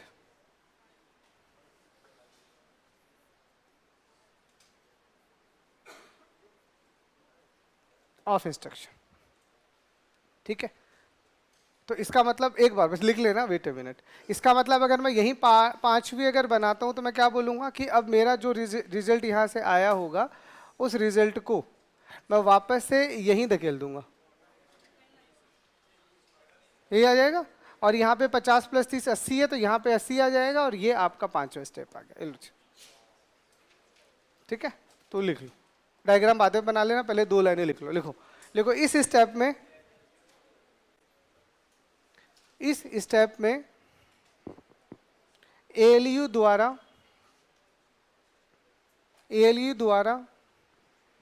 produce किए हुए रिजल्ट को, इस स्टेप में एएलयू द्वारा प्रोड्यूस किए गए रिजल्ट को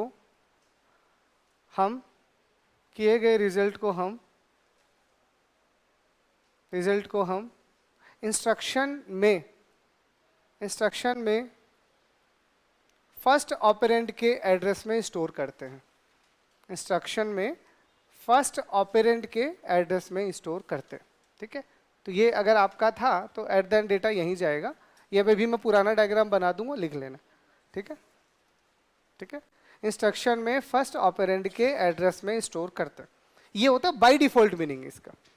अगर आपको मेमोरी से रिलेटेड कोई काम करना है, that's a part of memory.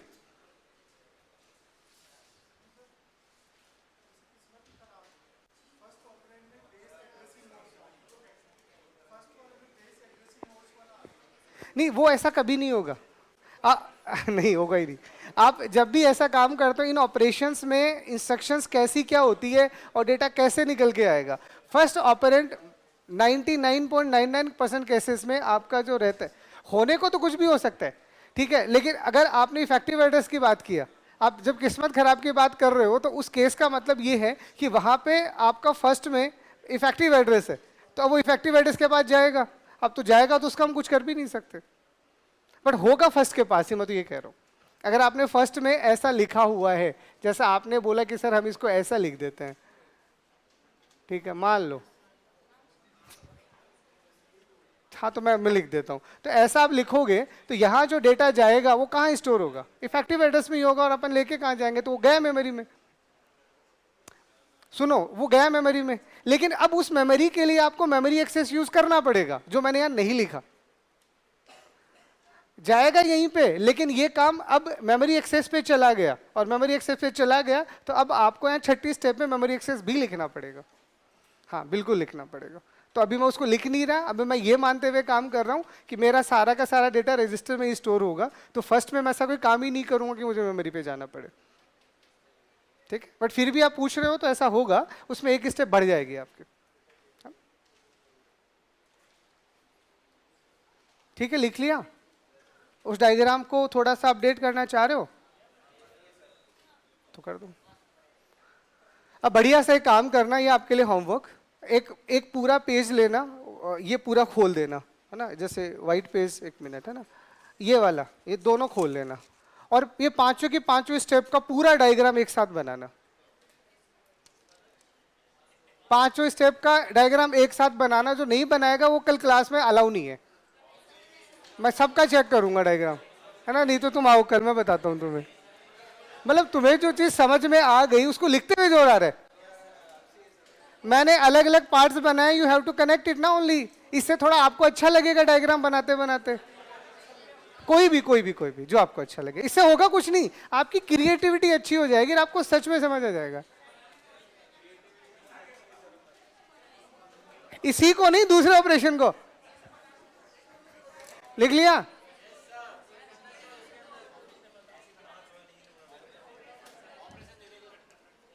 अरे तुम अपनी इच्छा से ले लेना ऑपरेशन, या मैं दे दूंगा। चलो रुको एक बार,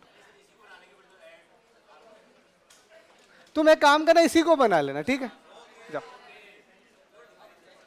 बट तुम्हें लगे उसकी कसम देख के नहीं बनाना, ठीक? तो पहले अच्छे से समझ लेना, उसके बाद बना लेना, देख देख के नहीं बनाना है, देखियो पाप लगेगा तुम्हें सारा का सारा। चलो आ जाओ, जब अब लास्ट स्टेप पे आ जाओ, इंटरप्ट। क्या कह रहे हो? एक्यूमुलेटर में जब आएगा एएलयू में तब भी एक्यूमुलेटर में आएगा, और जाएगा तब भी एक्यूमुलेटर में आएगा। वो हम उसकी बात ही नहीं करते, हम सिर्फ एएलयू की बात करते हैं। एएलयू से रिलेटेड भी बहुत कुछ होता है, वो नॉट रिक्वायर्ड, पर यूज करना चाहो तो कर सकते हो। चले अब इंटरप्ट के ऊपर। चलो, तो ये देखो, इंटरप्ट अपने आप में भारी भरकम टॉपिक है, जिसकी डिटेलिंग होती है दो जगह पे, एक ओएस के अंदर। सच में देखा जाए तो अगर सॉफ्टवेयर बेस्ड इंटरप्ट की आप बात करो, that is the part of OS. और यहाँ पे अगर हम पढ़ना चाह रहे हैं तो हार्डवेयर बेस्ड ओएस इंटरप्ट आएगा, जो आईओ में हम पढ़ते हैं। तो फिर भी एक ओवरव्यू मैं आपको इंटरप्ट का यहाँ दे देता हूँ कि अगर इंटरप्ट आता है तो इंटरप्ट होता क्या है, काम कैसे करते हैं, कॉरेस्पॉन्डिंग टू इंस्ट्रक्शन साइकिल। और बड़ा मजा आएगा इसको समझ के, 15-20 मिनट शांति से सुन लो और इसको अच्छे से समझ लो। तो सबसे पहले हम बात करते हैं व्हाट इज इंटरप्ट।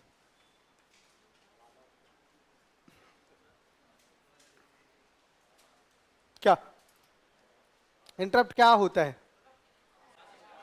बाधा होती है। अच्छा, ये तुम्हारी जिंदगी में तुम खुद बाधा हो वैसे। हाँ, क्या होता है इंटरप्ट? हो गया तुम्हारा कैप्चर।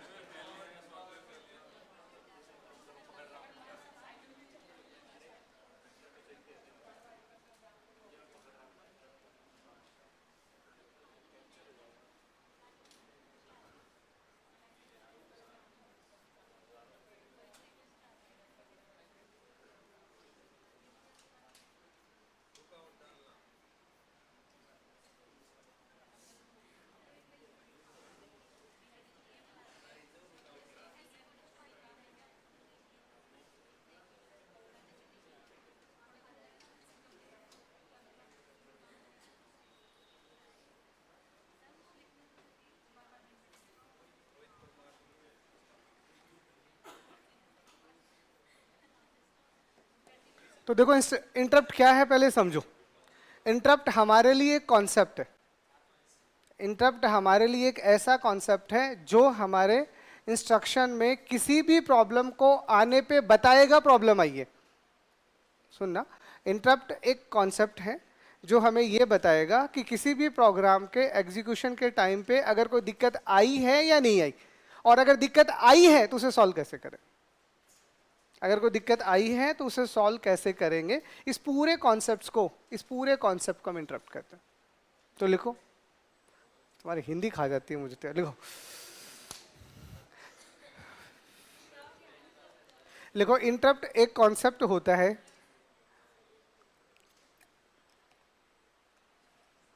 इंटरप्ट एक कॉन्सेप्ट होता है जिसकी मदद से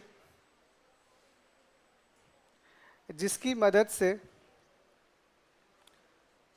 जिसकी मदद से हम इंस्ट्रक्शन में आने वाली प्रॉब्लम को जिसकी मदद किसी भी प्रॉब्लम को आने पे बताएगा प्रॉब्लम आई है। सुनना, इंटरप्ट एक कॉन्सेप्ट है जो हमें यह बताएगा कि किसी भी प्रोग्राम के एग्जीक्यूशन के टाइम पे अगर कोई दिक्कत आई है या नहीं आई, और अगर दिक्कत आई है तो उसे सॉल्व कैसे करें। अगर कोई दिक्कत आई है तो उसे सॉल्व कैसे करेंगे, इस पूरे कॉन्सेप्ट को हम इंटरप्ट करते हैं। तो लिखो, तुम्हारी हिंदी खा जाती है मुझे तो। लिखो, लिखो, इंटरप्ट एक कॉन्सेप्ट होता है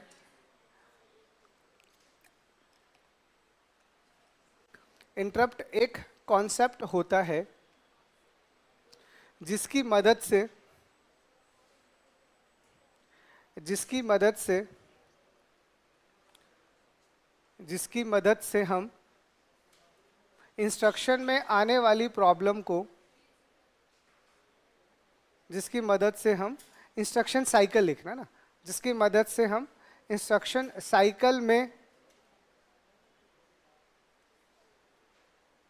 साइकिल में आने वाली प्रॉब्लम को आइडेंटिफाई करते हैं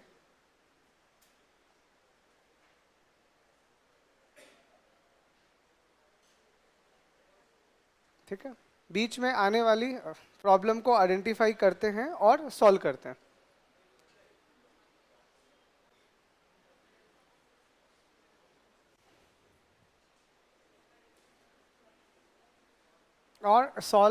हैं।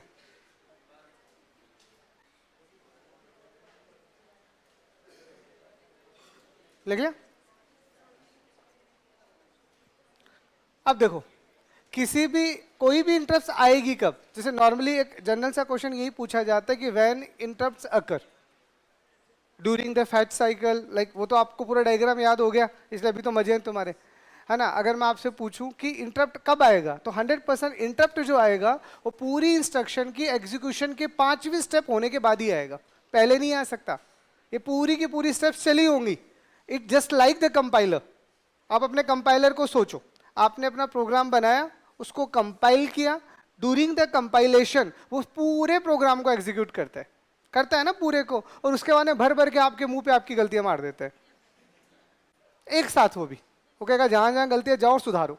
ऐसा तो नहीं ना, it's just like not like the interpreter की एक एक लाइन को पकड़ा और बोला आगे ही नहीं जाने देंगे। तो नॉर्मली इंटरप्ट ऐसा ही है कि पूरा का पूरा प्रोग्राम जब एग्जीक्यूट हो जाएगा, कंप्लीट हो जाएगा एग्जीक्यूशन, तब बारी आती है इंटरप्ट की।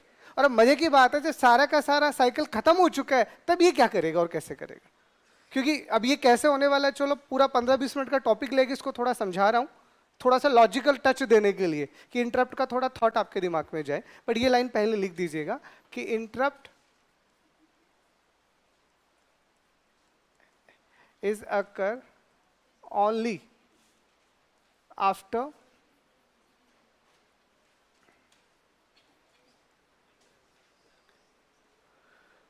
completing the execution of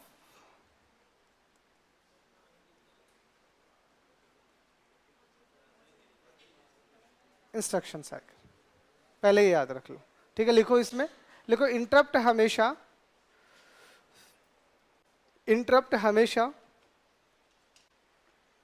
instruction cycle के कंप्लीट होने के बाद अकर होता है। इंटरप्ट हमेशा इंस्ट्रक्शन साइकिल के कंप्लीट होने के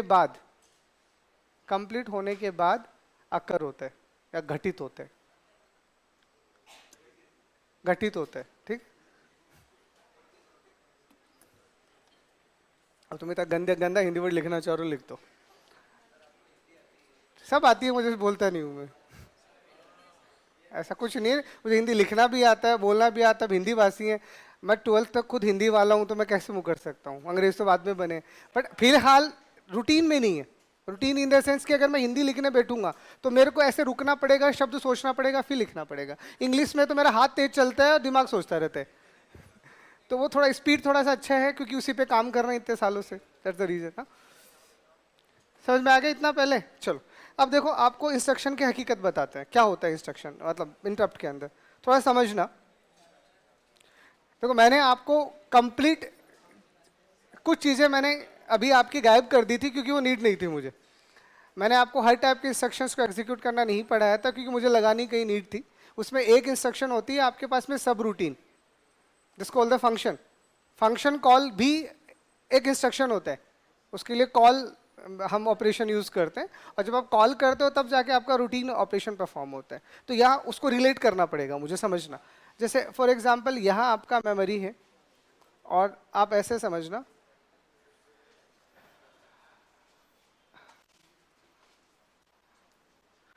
ठीक है, ये मेरा फ्लो एग्जीक्यूट हो रहा था। ऐसा था कि ये यहाँ पे कोई मेरा बेस एड्रेस रहा होगा, और यहाँ से मेरी इंस्ट्रक्शंस ऐसे करके एग्जीक्यूट हो रही होगी, समझना।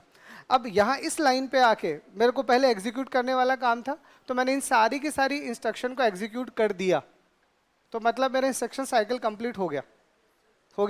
जैसे ही मेरा इंस्ट्रक्शन साइकिल कंप्लीट हुआ, ड्यूरिंग दैट फेज मुझे लगा कि यहाँ पे इंटरप्ट आ गया। इंटरप्ट आ गया मतलब इस स्टेप में कोई प्रॉब्लम आ गया, कोई ना कोई सिंटैक्स वाइज या किसी टाइप का आपने कोई प्रॉब्लम क्रिएट किया है जो कोई ना कोई प्रॉब्लम होगा। तो इसका मतलब इस थर्ड वाली इंस्ट्रक्शन में एक प्रॉब्लम आई, बट वो कब पता चली? पूरी इंस्ट्रक्शन के एग्जीक्यूट होने के बाद। तो अगर आपके इस इंस्ट्रक्शन में 5 ऑपरेशंस थे, पांचों के पांचों ऑपरेशन परफॉर्म होंगे, और जब सारे ऑपरेशन परफॉर्म होंगे, अनपैक होंगे, तब हमें समझ में आया कि इस वाली स्टेप के अंदर दिक्कत आई। तो प्रॉब्लम ये है कि इस वाली स्टेप में दिक्कत आई, इस वाली स्टेप में दिक्कत आई है, तो अब इस वाली स्टेप से आगे तो हम जा नहीं सकते, क्योंकि this is not a normal flow. जैसे आप प्रोग्रामिंग में एक्सेप्शंस पढ़ते हो, if you know the meaning of exception, error is separate part, exception is the separate part, है ना। एक्सेप्शन इज नॉट देयर, अगर आप पढ़े हो अच्छे से, ढंग से, इज्जत से, तो है ना। तो एक्सेप्शन जब आती है तो एक्सेप्शन भी तो ऐसी ही होती है, चेक्ड अनचेक्ड, जैसे आप चीज़ों को करते हो, रन टाइम, कंपाइल टाइम, बहुत सारी बकवास होती है वहाँ पे। ये उसी जैसी चीज़ों की एक बात हो रही है कि आप जब यहाँ पे हो और यहाँ पे कोई दिक्कत आ गई, तो टेक्निकली क्या आप यहाँ जा सकते हो? लेकिन एक कमाल की बात ये है कि जब आप यहाँ हो और ये इंस्ट्रक्शन में तो दिक्कत आ गई, लेकिन आपका पीसी क्या बता रहा है? पीसी तो बता रहा है चौथे पे जाना है। अरे प्रोग्राम काउंटर हमेशा आपको इंस्ट्रक्शन के अगले वाले टाइप वाले एड्रेस पे लेके जाएगा ना। तो यहाँ अगर आपके पास कोई भी दिक्कत आया तो पीसी आपको क्या बोल रहा है? पीसी आपको बोल रहा है इस इंस्ट्रक्शन को एग्जीक्यूट करना है, पर इसको कैसे करें? यहाँ तो दिक्कत आ गई। That's the man idea. क्योंकि अब यहाँ से अब आपको चीज़ों को समझना कैसे है कि जैसे अब यहाँ पे दिक्कत आई, मतलब एक प्रॉब्लम आई, तो उस प्रॉब्लम को आइडेंटिफाई और रिजॉल्व करने के लिए हमने इंटरप्ट का यूज़ किया। अब यहाँ इंटरप्ट में होगा क्या, सुनना। तो इंटरप्ट में हर एक इंटरप्ट, जैसे हमने बोला इंटरप्ट एक प्रॉब्लम है, इंटरप्ट एक प्रॉब्लम है, और उस प्रॉब्लम के सॉल्यूशन में क्या होंगी? खूब सारे इंस्ट्रक्शंस। अरे प्रॉब्लम का सॉल्यूशन प्रॉब्लम ही होता है इन टर्म्स ऑफ इंस्ट्रक्शन। तो आपने उस प्रॉब्लम के सॉल्यूशन के लिए एक सेट ऑफ इंस्ट्रक्शंस बना रखी होंगी, एक सेट ऑफ इंस्ट्रक्शंस बना रखी होंगी, और आपका काम क्या है कि जैसे ही ये प्रॉब्लम आई, तो मतलब ये प्रॉब्लम आई, इसका सॉल्यूशन ये सेट ऑफ इंस्ट्रक्शन है, इस प्रॉब्लम का सॉल्यूशन ये सेट ऑफ इंस्ट्रक्शन है। मान लीजिए 50 टाइप की इंटरप्ट हो सकती हैं, तो हर एक इंटरप्ट का एक सॉल्यूशन भी तो होगा, हर एक इंटरप्ट का एक सॉल्यूशन भी तो होगा। तो ये आपको कौन बताएगा कि किस प्रॉब्लम का सॉल्यूशन कहाँ रखा हुआ है? तो उसके लिए हम यूज करते हैं यहाँ पे ISR, इंटरप्ट सर्विस रूटीन। तो इंटरप्ट सर्विस रूटीन का काम क्या होता है? इंटरप्ट सर्विस रूटीन का ये काम होता है कि जो भी प्रॉब्लम आपने सॉल्व करने के लिए रख रखा है, सॉल्यूशन उसका, वो कहाँ कहाँ है वो आपको कौन बताएगा? तो इसीलिए जैसे ही इंटरप्ट आएगा, सुनना, when interrupt occur, when interrupt occur, then ISR, इसे कहते हैं interrupt service routine.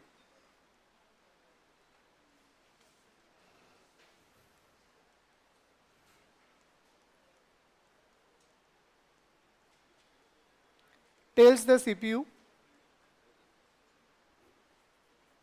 About problem. ठीक है, अब सुनना, जैसी प्रॉब्लम आई है, इंटरप्ट आया है, ये भी तो बताना पड़ेगा। तो ये तो CPU को ही बताना पड़ेगा ना, मतलब आप CPU को ही तो बताओगे कि भैया दिक्कत आ गया, CPU in the part control unit. तो जैसे आप कंट्रोल यूनिट को बताओगे, कंट्रोल यूनिट उसको कंट्रोल करने वाला, नहीं तो कंट्रोल करने वाला कोई नहीं है। तो सब जैसे ही इंटरप्ट आया, आपका ISR जो रूटीन है वो सीधा का सीधा आपके CPU को बताएगा भाई दिक्कत आ गया, अब क्या करना है आप बताओ। तो जैसे ही दिक्कत आया, होगा क्या, पहले सुनना, the solution of interrupt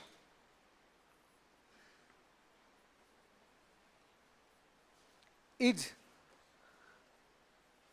yes R लिख दो, R set of instructions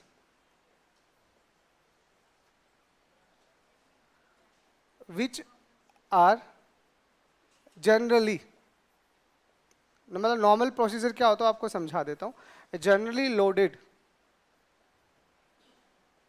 into memory during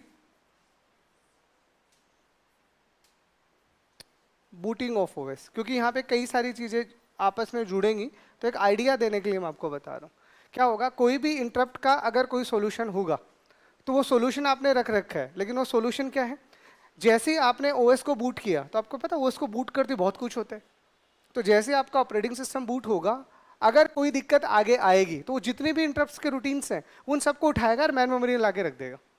वो ड्यूरिंग बूटिंग ही हो जाता है, ताकि बाद में कभी दिक्कत आए तो बार बार हमें जाना ना पड़े, फास्ट करना है ना काम को हमें। इसलिए बूटिंग के टाइम पे ही हमने उन सारी सॉल्यूशंस को जो हमने ड्यूरिंग द इंटरप्ट प्लान किए होंगे उसको ला के मैन मेमोरी में रख देंगे। ठीक है, अब मैन मेमोरी में आपने रख दिया, फॉर एग्जाम्पल ऐसा समझो कि आपने मैन मेमोरी में जहाँ पे उस पार्ट को रखा होगा दैट इज योर पार्ट। मान लीजिए ये वो पार्ट है, चलो इतना समझ लो, ये वो पार्ट है। तो यहाँ पे आपने लाके क्या किया होगा, जितने भी अपने सॉल्यूशंस थे वो लाके रख दिए होंगे। कब? During booting, during booting. ठीक है, अब होगा क्या, सारे के सारे सॉल्यूशंस मेमोरी में आ गए। अब हो सकता है कि जो सॉल्यूशंस आपने बनाए हैं वो कई तरह के सॉल्यूशंस हैं, मतलब हो सकता है 50 तरह की इंटरप्ट्स आई होंगी। तो जितने भी सॉल्यूशंस आए होंगे उन सबको हमने मेमोरी के अलग अलग लोकेशंस में डाला होगा। अब अलग अलग लोकेशंस में डाला होगा तो 100% ऐसा होगा, हर एक लोकेशन का फर्स्ट एड्रेस कोई तो स्टोर करके रखेगा। अरे आपके सेट ऑफ इंस्ट्रक्शंस हैं, अब एक सॉल्यूशन 20 लाइनों का है, एक सॉल्यूशन 30 लाइनों का है, एक सॉल्यूशन 40 लाइनों का है, तो कोई इंसान तो ऐसा होगा जो आपको बताएगा कि इस प्रॉब्लम का सॉल्यूशन उस एड्रेस से स्टार्ट होगा, तभी तो एग्जीक्यूट होगा। तो ये चीज यहाँ पे आपके पास में ISR होगा, और ISR को मैक्सिमम ज्यादातर ये चीज बताने के लिए कभी हार्डवेयर यूज होता है, कभी सॉफ्टवेयर यूज होता है, और कभी कभी इंटरनली भी ये चीजें बताई जाती हैं। तो अलग अलग तरीके से इस सॉल्यूशन को बताने के तरीके हैं, या तो आप कोई एक्सटर्नली कोई हार्डवेयर यूज ले रहे हो, या कोई ये टाइप्स ऑफ इंटरप्ट्स होते हैं जो ड्यूरिंग दैट बाद में कभी देखे जाएंगे। मतलब IO में मैं कुछ बढ़ाऊंगा, बाकी मेजर पार्ट ही ओवर्स का रहता है। तो क्या हुआ सुनना, जैसे ही यहाँ पे इंटरप्ट आया, यहाँ पे आपका ISR लगा हुआ है, इंटरप्ट सर्विस रूटीन, ये फटाक से ओवर्स को बोल देगा, आपके CPU को बोल देगा भाई दिक्कत आ गई। जैसी दिक्कत आ गई है ये सीधा का सीधा उससे रिलेटेड क्या होगा, एक कोई ना कोई हार्डवेयर लगा हुआ होगा। इस हार्डवेयर के अंदर, या फिर अगर आपने सॉफ्टवेयर की बात की है नॉर्मली, तो सॉफ्टवेयर के अंदर कुछ ना कुछ जो भी ये सॉल्यूशन है उन सबके एड्रेसेस को हमने स्टोर करके रखा होगा। तो मतलब जितनी प्रॉब्लम है और उसके उतने ही सॉल्यूशन होंगे, तो उतने ही एड्रेस हम यहाँ स्टोर करके रख लेंगे, ताकि जैसी दिक्कत आया एंड टाइम आपको सॉल्यूशन मिल जाए, क्योंकि वेट नहीं करना होता हमें। ठीक है, तो ये कहाँ तक लिख लिया, कुछ लिखा क्या? लिखो तो फिर लिखो, लिखो जब भी इंटरप्ट आएगा, जब भी इंटरप्ट आएगा, जब भी इंटरप्ट आएगा, ISR पूरा लिख देना, इंटरप्ट सर्विस रूटीन। जब भी इंटरप्ट आएगा, interrupt service routine, interrupt service routine CPU को बताएगा, CPU को बताएगा कि इंटरप्ट हुआ है।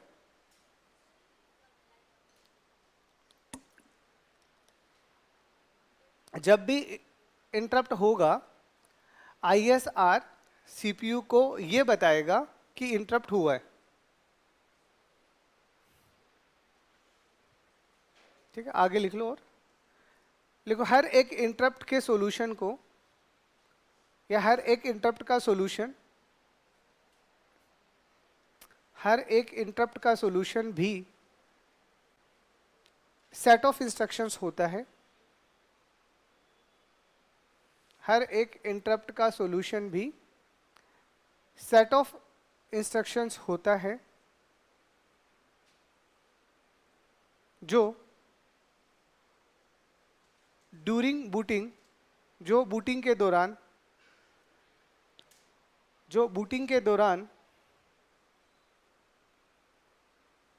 मैन मेमोरी में लोड हो जाते हैं, जो बूटिंग के दौरान मैन मेमोरी में लोड हो जाते हैं। बूटिंग कौन करता है भाई, ये पूछने की बात है मुझसे। अरे बूट तो सिस्टम जब तुम ऑन करोगे वही बूट होता है।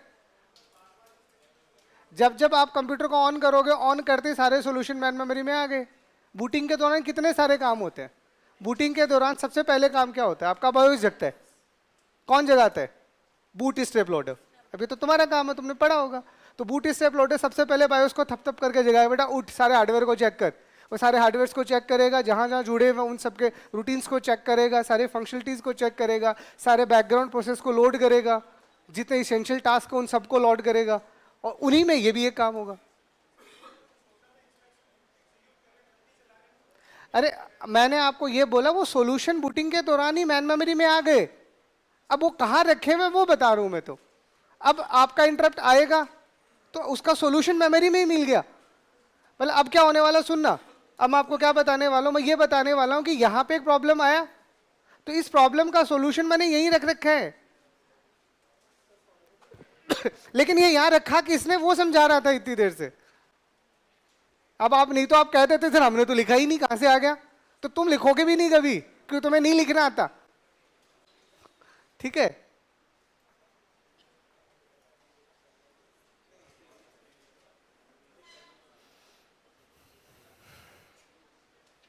डायग्राम कुछ बनाना चाहो तो बना लो, कुछ रैंडम से डायग्राम तो हमेशा बनाता हूँ समझाने के लिए। बहुत बढ़िया, बना लिया तो।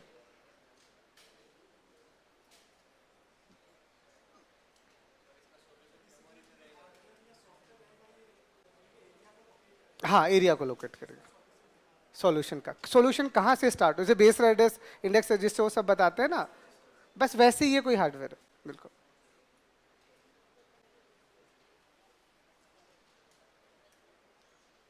अब क्या होगा इंटरप्ट के दौरान वो समझाता हूँ आपको, 2-3 स्टेप्स हैं जो बस आपको समझ आनी चाहिए बढ़िया तरीके से, है ना।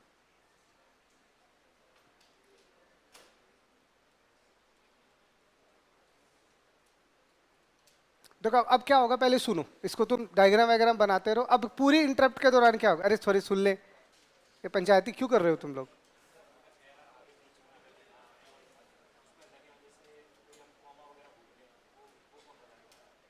तुम ही बताओ कि तुम भूले हो, याद है ना तेरे को भूल गया है तो फिर क्यों भूला।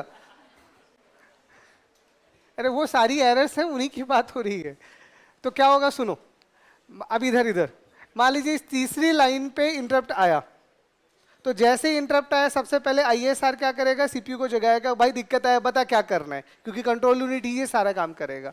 तो कंट्रोल यूनिट बोलेगा दिक्कत आया है तो रुक एक बार, तो रुक के वो सबसे पहले उस हार्डवेयर को पूछेगा कि बता कहाँ कौन सा सोल्यूशन रखा हुआ है। लेकिन उससे भी ज्यादा जरूरी चीज क्या है कि यहाँ पे अगर कोई भी इंटरप्ट आया होगा तो जब ये प्रॉब्लम सोल्व हो जाएगा उसके बाद तो नॉर्मल फ्लो यहीं से चलेगा। तो हम ये कैसे बताएं कि सॉल्यूशन आने के बाद यहीं से वापस स्टार्ट करना है, दैट्स द मैन प्रॉब्लम। तो उसके लिए क्या करना पड़ेगा वो सुन लो। होगा क्या, जैसे ही आपने आईएसआर को बोला, ठीक है, आईएसआर के पास ये सॉल्यूशन है, सॉल्यूशन भी सेट ऑफ इंस्ट्रक्शन है जिसका कोई ना कोई एड्रेस होगा, कोई ना कोई एड्रेस होगा। तो हम क्या करेंगे, जैसे ही आपका इंटरप्ट आया आप सबसे पहला काम क्या करोगे, स्टैक को यूज लोगे। अब यहाँ पे स्टैक का रोल आ जाएगा, और स्टैक का रोल क्या आ जाएगा, स्टैक का रोल ये आएगा कि जो भी करंट वर्किंग स्टेटस है जहां पे भी आप हो वो सारा का सारा स्टेटस यहीं पे डाल दो। मतलब इतना काम हमने कर दिया, हम यहाँ पे हैं बताना तो पड़ेगा। और जैसे ही अब आपने यहाँ बता दिया उसके बाद में यहाँ पे अगली बार पीसी आएगा, और पीसी क्या स्टोर करेगा, उस आईएसआर ने कहाँ पे सॉल्यूशन डाल रखा है उसको। पीसी यही बताएगा अब आगे कहाँ जाना है। अरे प्रोग्राम काउंटर का काम क्या होता है, व्हाट शुड बी नेक्स्ट। तो व्हाट शुड बी नेक्स्ट मतलब अगर यहाँ प्रॉब्लम आया है तो what should be next, solution. अब अगर यहाँ प्रॉब्लम आया है तो इसका सॉल्यूशन कहाँ है, किसी ना किसी एड्रेस के ऊपर। अब उसी एड्रेस पे आपको पीसी को लेके जाना होगा, और वो कौन बताएगा, वो ऑलरेडी यहाँ पे आईएसआर के थ्रू हमें पता चल चुका होगा। तो अब आप एक तरह से क्या होगा, फंक्शन कॉल होगा। हाँ मतलब वही जो function calling, simple function calling होती है वैसे फंक्शन कॉलिंग होगी। फंक्शन कॉलिंग से यहाँ से सॉल्यूशन आएगा, सॉल्यूशन पूरा का पूरा एग्जीक्यूट हो जाएगा, और उसके बाद में अब आपके पीसी को जो करंट स्टेटस था वहीं पे वापस ले आया जाएगा कि अब तेरे को वापस से यहीं आना है जहां से स्टार्ट हुआ है, और फिर यहां से फिर से वो नॉर्मल फ्लो की तरह स्टार्ट हो जाएगा। हाँ मतलब यहाँ पे वैसे से ही होता है ना। तो देखो क्या होगा, लिखवा दूं 2-4 लाइनें या समझ में आ गया।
तो सबसे पहले क्या करेंगे हम लोग, सबसे पहले जो भी आपका करंट स्टेटस है, जहां पे जिस लाइन में दिक्कत आया है, जिस लाइन में दिक्कत है वो वाला स्टेटस, साथ में हो सकता है ड्यूरिंग दैट कोई फ्लैग रजिस्टर्स काम कर रहे हो, क्योंकि रजिस्टर्स तो बहुत सारे होते हैं, जरूरी थोड़ी एक ही चीज काम कर रही हो।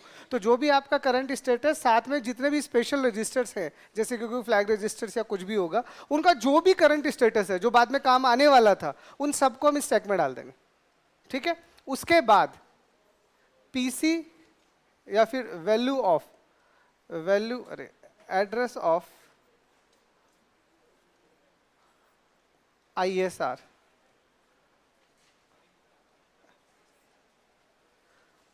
Assign to PC. अब जो भी आपका ISR है, जो इंटरप्ट सर्विस रूटीन, जिसको पता है कि उसका सॉल्यूशन कहाँ है, उस सॉल्यूशन का जो पहला एड्रेस है वो हम पीसी को दे देंगे। तो पीसी अब कहाँ चला गया, या पहले यहाँ था पीसी। देखो पीसी पहले इसको एग्जीक्यूट करने वाला था, लेकिन हमने बोला तो भी यहाँ मत आ, तो रुक एक बार। तो हमने सबसे पहले यहाँ पे गए और ये वाला सारा का सारा स्टेटस यहाँ पे स्टैक में डाल दिया कि जो भी यहाँ तक का काम हुआ एक बार ये डाल के रख लो, क्योंकि बाद में यहीं से कंटिन्यू करना है। ठीक है, और उसके बाद इस पीसी को यहाँ से उठाया और मान लो यहाँ पे सॉल्यूशन है, तो पीसी को हमने इस वाले फेज पे लेके चले गए, क्योंकि दैट इज द सॉल्यूशन। अब यहाँ तक कौन लेके आएगा, वो ISR लेके आएगा। ठीक है, उसके बाद सिंपल सा, ठीक है, solution is executed, solution of executed and return some value। अब याद रखना, जब भी ये इंस्ट्रक्शन जो सॉल्यूशन है आपके इंटरप्ट का, वो जब भी एग्जीक्यूट होगा, एट द फाइनली वो कुछ ना कुछ रिटर्न करेंगे। तो रिटर्न करने का मतलब एक सिग्नल है, सिग्नल मीन्स सॉल्यूशन हो गया। तो आपको वो सिग्नल देना पड़ेगा सीपीयू को, ताकि सीपीयू वापस से स्टैक का जो स्टेटस आपने सेव कर रखा है वहां पे पीसी को ले जाए और वापस से चीजों को स्टार्ट कर दे। इसीलिए ये क्या करेगा, return some value which means, which indicates, आप ऐसे कह सकते हो, which indicates that problem is solved. ठीक है, जो हमें ये बताएगा कि हाँ भैया आपका प्रॉब्लम जो भी था वो सॉल्व हो चुका है। और एट द एंड फिर से क्या करेंगे हम लोग, पीसी स्टेटस ऑफ पीसी या PC address is updated to stack and start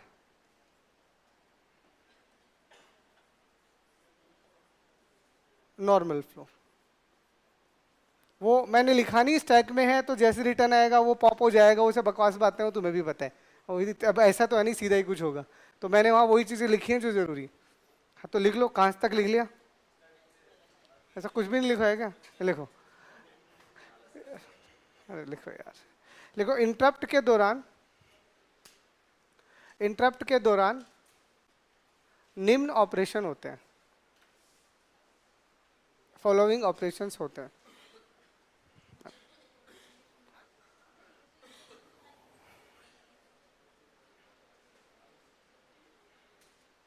ठीक है, निम्न ऑपरेशंस होते हैं। पहला लिखो प्रोग्राम का current status,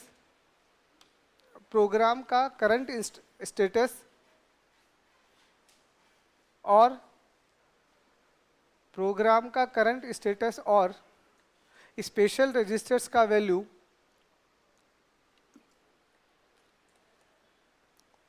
special registers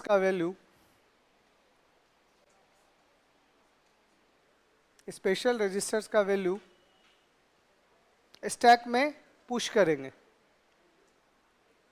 stack में डालेंगे, जो लिखो ना, वैल्यू स्टैक में पुश करेंगे।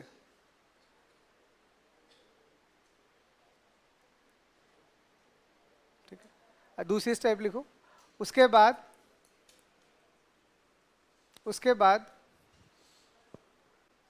उस इंटरप्ट के सॉल्यूशन का एड्रेस,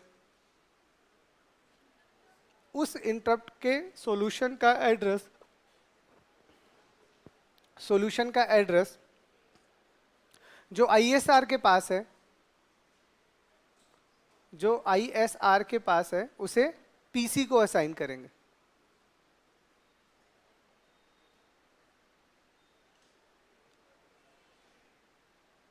उसे पीसी को असाइन करेंगे।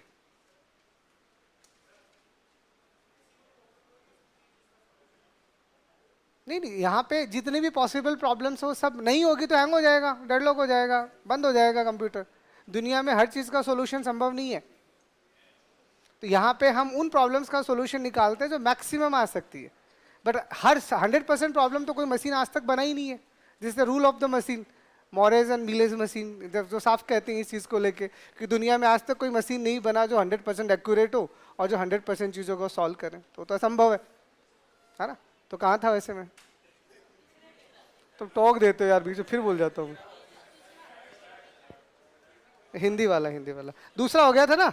हाँ, तीसरा लिखो, लिखो उसके बाद, उसके बाद, उसके बाद सॉल्यूशन पूरा एग्जीक्यूट होगा। उसके बाद सॉल्यूशन पूरा एग्जीक्यूट होगा और बदले में, और बदले में एक सिग्नल रिटर्न करेगा। बदले में एक सिग्नल रिटर्न करेगा।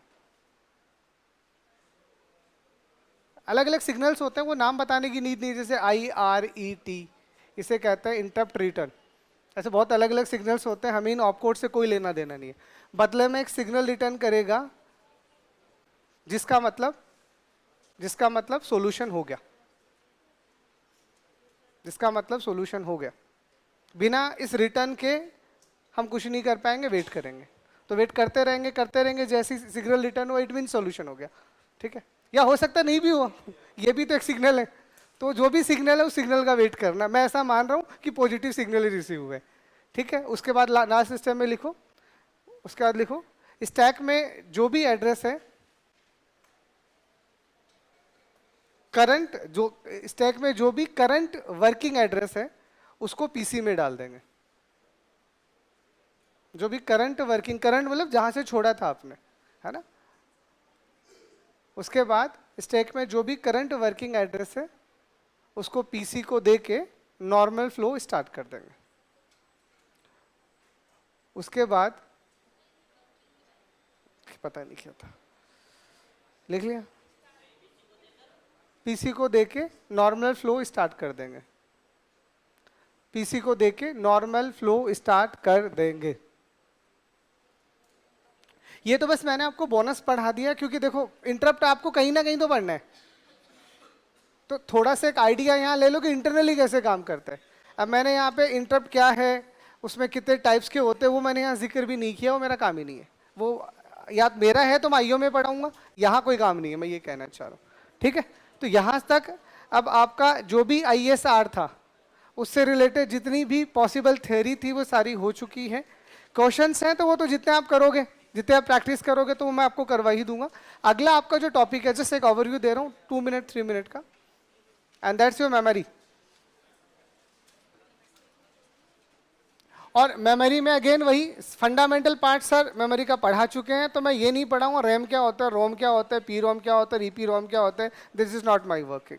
तो मैं इस मेमोरी में अगर मुझे सच में कुछ पढ़ाना ही है तो ये एक पार्ट है जो मेरे लायक है, कैशे मेमोरी। ठीक है, तो इस कैशे मेमोरी को आराम से, अब इसमें देखो सुन लो, कैशे मेमोरी में बहुत कुछ है। पहले व्हाट इज कॉन्सेप्ट, क्या कॉन्सेप्ट है इसमें, मैपिंग क्या होता है। मैपिंग से पहले average access time, average access time आपको निकालना है ना, या टोटल ऐसे लिख दो, मैं आपको बता दूंगा। तो टोटल एवरेज एक्सेस टाइम निकालना आ गया।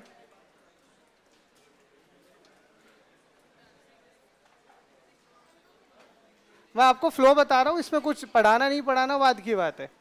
मैपिंग आ गया, जो भी मैपिंग के टाइप्स हैं। फिर उसके बाद में आपकी लेवलिंग ऑफ कैसे आ गया। उसके बाद में राइट टेक्निक्स आ गई कि कैसे में आप कैसे डेटा को लिखते हो, और अगर कुछ रहा जो जरूरी नहीं है मैं पढ़ाऊं, बट आपके पास रिप्लेसमेंट पॉलिसीज भी यहाँ पे होती है। नहीं, ये रिप्लेसमेंट पॉलिसी आप ओएस में पढ़ चुके हो, बट कैशे में काम करने का तरीका अलग होता है, होती वही है। अरे अगर इन सबको पढ़ाने लग जाऊंगा तो कम से कम 10 घंटे का कैसे जाएगा, है ना। तो मैं आपको इससे रिलेटेड, देखो सुन लो, जो न्यूमेरिकल कैसे के पूछे जाते हैं ना, जो अच्छे लेवल के न्यूमेरिकल होते हैं वो इन दो से ही आते हैं।